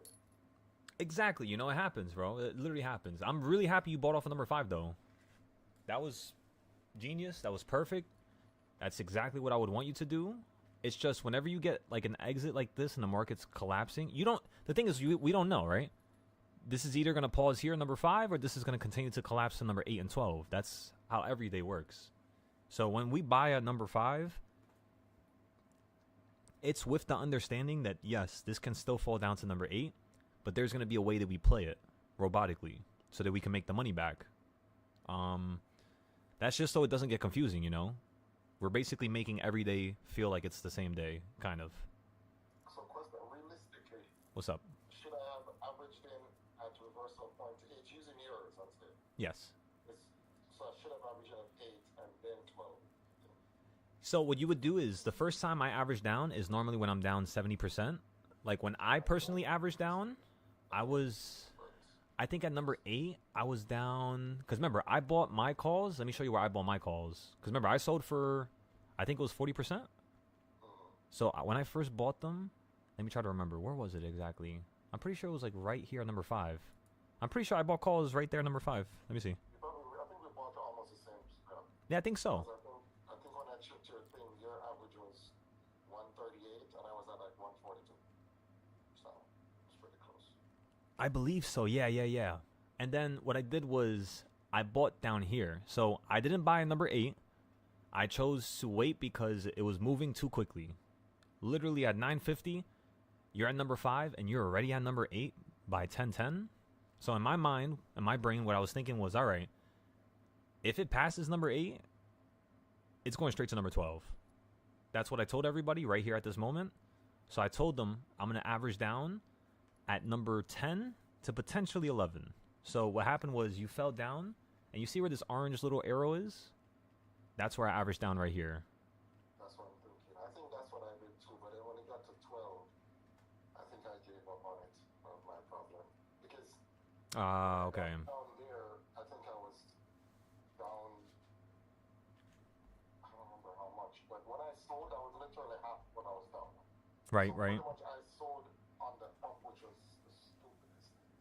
I'll hold for the loss, but I'll sell on the profit, which is just crazy. Well, if I remember correctly, because for some reason, when it comes to the people on the Discord, like whoever joins, I'm pretty on par with what actually like occurred. Not the market. I'm talking about you being here, and I don't think you were here a bunch of those days when we had crazy days. So you don't. That's what I'm saying. So this is something you haven't dealt with before. Whenever you have days, because I don't know what days you have showed up. Maybe you were on the YouTube some days. Maybe you popped up and I wasn't paying attention to the Discord at the time, and then you left. So like, write down everything you see. That's literally. No, I'm not saying you're not, but I'm just saying like in terms of days where it's brand new, it's like some type of new trend that you haven't seen yet. It's really aggressive. Just write down every little detail of it. That's the only way that I've actually gotten better with like understanding how to trade these fast days. Because I remember like it used to make me so frustrated. We would always buy off of number 4 and number 5. So every single day that the market would go more than $5, which was only like, it was only really towards the end of 2024 and the summer of 2024. And then that was pretty much it. The summer of 2024, then towards the end of 2024. And then shit just went crazy after that. In 2025, you were just doing like $10, $20 days, you know, here and there. And at that point, I got really upset because people kept losing money off of this trading style. This was supposed to be the best one. So what I thought of was, all right, how can I expand the first 4 or 5 reversal points downward and still make it work? So I just fucking copied number 5 a bunch of times below it. That's all I did. And it works. I think for me, I just don't I don't use the word patience. I just, you know losing, you don't lose, and the same connection after, but it went so bad that you're getting back from it. Like, let me just, I got kind of like, Yeah, well, think. end up putting myself over the whole time. Well, let me put things into perspective, right? I used to do that a lot. Let me tell you, I would always beat myself up over my losses. It took me 2 years of losses to finally recognize and realize that I was repeating the same patterns. And that if I would have just checked my notes or checked my trades, that literally the same day I took a trade, If that same day I would have been like, all right, I should have bought here 10 minutes later because the news was coming out, because this event, because of all these variables, everything would have been different. You know, months later, I didn't have to suffer for 2 years. And, you know, it really changed the whole dynamic for me when I started doing the notes, because literally, like, the next time we do a $12 or a $10 day, bro, most likely we're not going to stop at number 12. Most likely next time we're going to stop at number 11 or number 13. I'm telling you guys, today was too damn fucking perfect. You did crash through all the reversal points, but you hit 12, boom, straight to 5, boom. Well, I sold it at number 5 because it looked weak. It looked like it was going to hit number 5, but I was just like, you know what, fuck it. Everybody sell it. I posted that in the Discord. I was going to buy puts, but I was basically taking a shower. And I was just like, you know what? Screw it. We'll just wait. That was right around number 6. Because I thought that it was going to fall to the bottom of the CS zone. It did. It hit number 8, bounced on it, and now you're straight back to number 5. You hit number 5, you fall straight down to number 7. You hold on number 7, you're straight back to number 8. This is way too perfect. So we got... Because on Monday, well, was it Friday or Monday? Friday when they did, I think it was Friday 698. Yeah. And I remember we were talking about it, or you were talking about it. And I remember, you know, we had a talk too. And I'm like, what? I'm going to do the 10 to 20 day put. Yeah. Because of the fact that it so far, it was 698. After going through the 696 level, I was holding it. Right. I bought it in the pre, good, everything. And you know what I did, of course? Sold it. I sold it when it dropped, and then it went back up to when it dropped to what? 694, I think it went, when it went back to 696. I came out of the play. And 3 days later, here we are. Got you. And it's just something I have to work on. I mean, the first thing I'm going to tell you is, if you're doing notes and you're still repeating the same pattern, there's something that needs to be done a little differently. Maybe you're attacking it in a wrong way, because, you know, not every day are you going to crash straight down a number at 10 o'clock. Some days it's going to be consolidation all the way to 12, bloody, annoying, killing our contracts, and then once it hits 1, it just fucking falls $6, $10 out the sky. Sometimes that happens, you know? So what you need to be concerned with is, what reversal point are we at? What did we hit? Where's the halfway point of whatever range we just did? Quarter points. Use the CS zones. Use the wedges from the past couple days, and you're good. You literally don't have to think. Focus on the reversal function is CSGO. The wedge, I think I probably have to work on a little bit, but I'm gonna try to fine tune my as well, get my CSGO done right. Yep. And apparently my reversals need to be done right too. So those are the 2 things I'm gonna focus on. Yep. Because remember, the reversals, it being right is not just what I have on the screen, it's also the text I have on the top right that guide you through everything. I missed that. Yeah, you have to have everything. So we'll make sure we add it later. Aside from that, this is pretty much like the end of the day. You know what I mean? You did the crazy move, you did the halfway point, you yanked down, you finished that almost that halfway point. The only thing is, you might still yank up to the quarter point. You haven't hit it yet. Yeah, I mean, because of my loss, I'm not touching anything. I'm just gonna watch it and then start over again. I'd say Monday. I mean, I'll be here tomorrow, but Monday more than likely. No problem. But I'll be here tomorrow just because I want to see what's going on and see where I forgot about the FOMC crazy time after FOMC. I forgot about all of that. It's all good, brother. The market usually moves heavy after FOMC, so that was a big giveaway. Exactly, right? Well, thank you as usual. I appreciate it, man. I'm going to talk with you separate too, because there's some stuff I need to bring to your attention as well. Roger, roger. I appreciate it, man. Of course, brother. And you saw my other piece? I put a lot of stuff there. I messed up my cogs once or twice, so I'm leaving that alone. Yeah. If I'm trading with you, I'll do it, but I'm not. Correct. And whenever you lose one account, remember, you always have to contact me. Some people, they go through 30 accounts and then they get the idea, oh, maybe I should contact Silo. That's ridiculous. So, that's madness. The last Yeah. time, remember, we were on that night, I lost that one, so since then I only lost one and I just stopped. And did we review the one that you lost, the first one? We didn't. We were. Yeah, That so was the night we were focused on getting that 30K, so we didn't get to do that yet. yeah, so that's what we're gonna have to focus on first before we do anything else. Yeah. Let's go through all the trades and then we'll see what you need, and boom. Yeah, because I definitely want to have some fun. You guys looking at me too much fun for the future. I definitely want to have some fun, man. It's challenging, especially trading gold and stuff like that, but I'm just trying to enjoy the process of it versus looking at the money. You know? Well, you already know I got you when it comes to that. I appreciate it, man. Of course. Again, I'll touch base with you next week. Roger, Roger. Promise. No matter what. All right, Frost, stay safe. Appreciate it, bro. Anytime, man. You too. All right, everybody. So, like you heard me talking to Frost about, you didn't hit number 9, and that's the quarter point. That's your next magnet point after you hit the midpoint. If you're not gonna hit that point, what's gonna happen is you're gonna end up running all the way up to number 3, which is only like $2 away from here, I guess. So it's not that far when you really think about it. When it hits number 3, it's probably gonna wick into number 2. So we're gonna try to buy the puts around number 3 to 2, because I want to get my hands on something. I've been waiting. I've been waiting since I forgot, 12 o'clock. What time is it right now? Holy shit, it's 2 o'clock already. How the fuck 2 hours just flew by like that? That's insane. I mean, I was taking a shower, I guess. Yeah, I was taking a shower right here, I guess. Yeah. Yo, it's so cold. I was in that shower for like at least 20 minutes. All right, let's see what's going on here with ES. ES, you have a new CS zone, ladies and gentlemen. Just to bring it to your attention.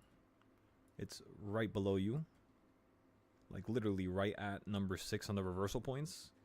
I can actually create it on this chart too. Give me 1 second.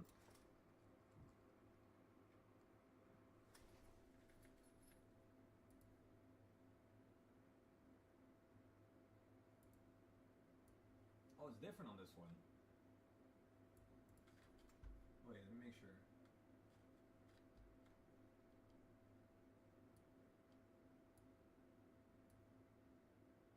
Oh, no, never mind. I did it wrong.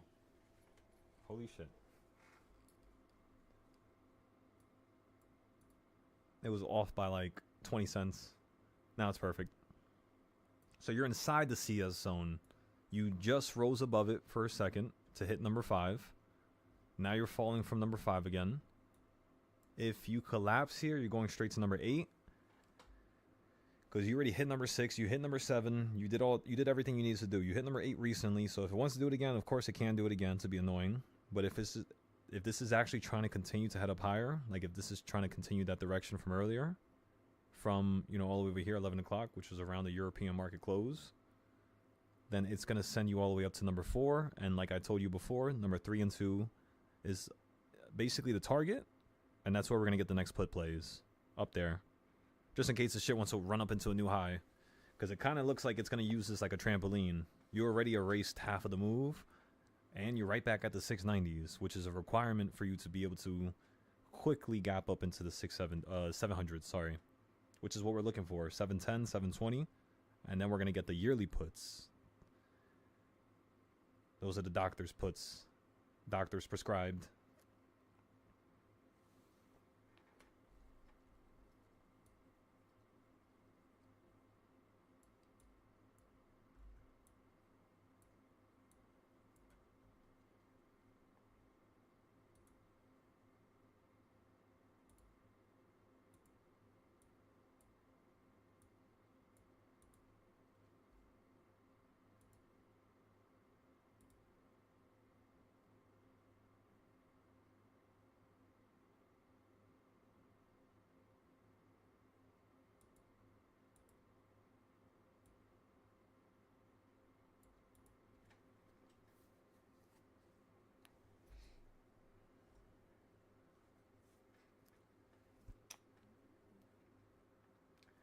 Yeah, that's not a good situation, ladies and gentlemen. gotta be more careful. I'm thinking about some shit that I did the other day. I'm just like, alright. Can't do it again.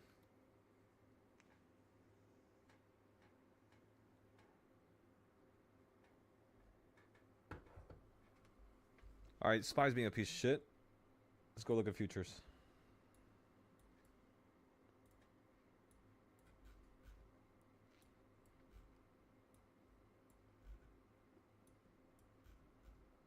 Yes, I think today's gonna be so good. We just gotta hope this shit does not want to speed up tonight. Tonight should be insanely good when it comes to the price action after hours because you know moved so quickly today. I want to get that same morning price action, that slow back and forth, just craziness. As you can see, all of our buys and sells, right?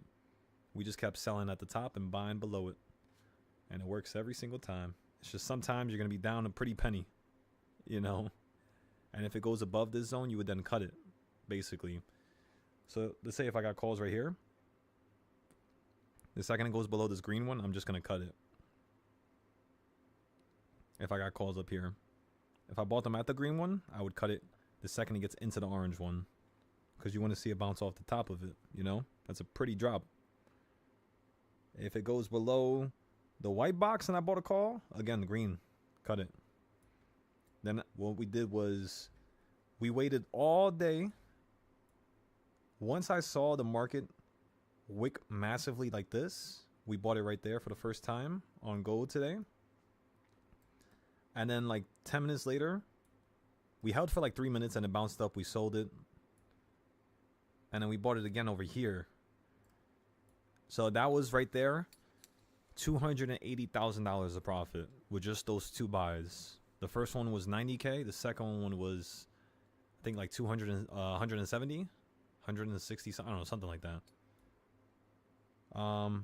Yeah, it's pretty good.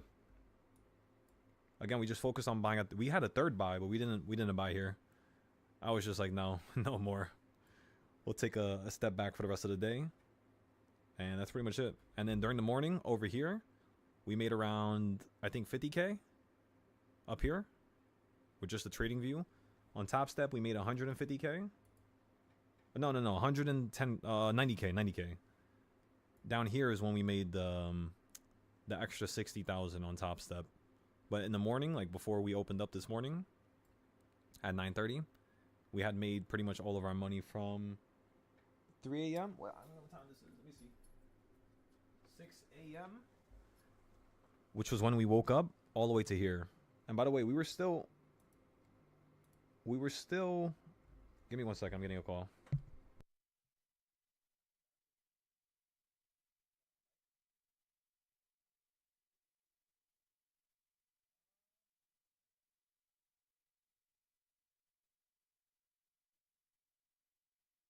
Give me 1 second, everybody.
Alrighty, so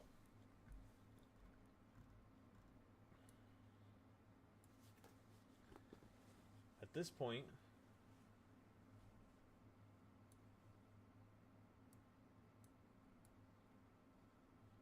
let's put back spy on. You hit number 5. We looked at gold. We looked at all of this.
This shit's making me bored.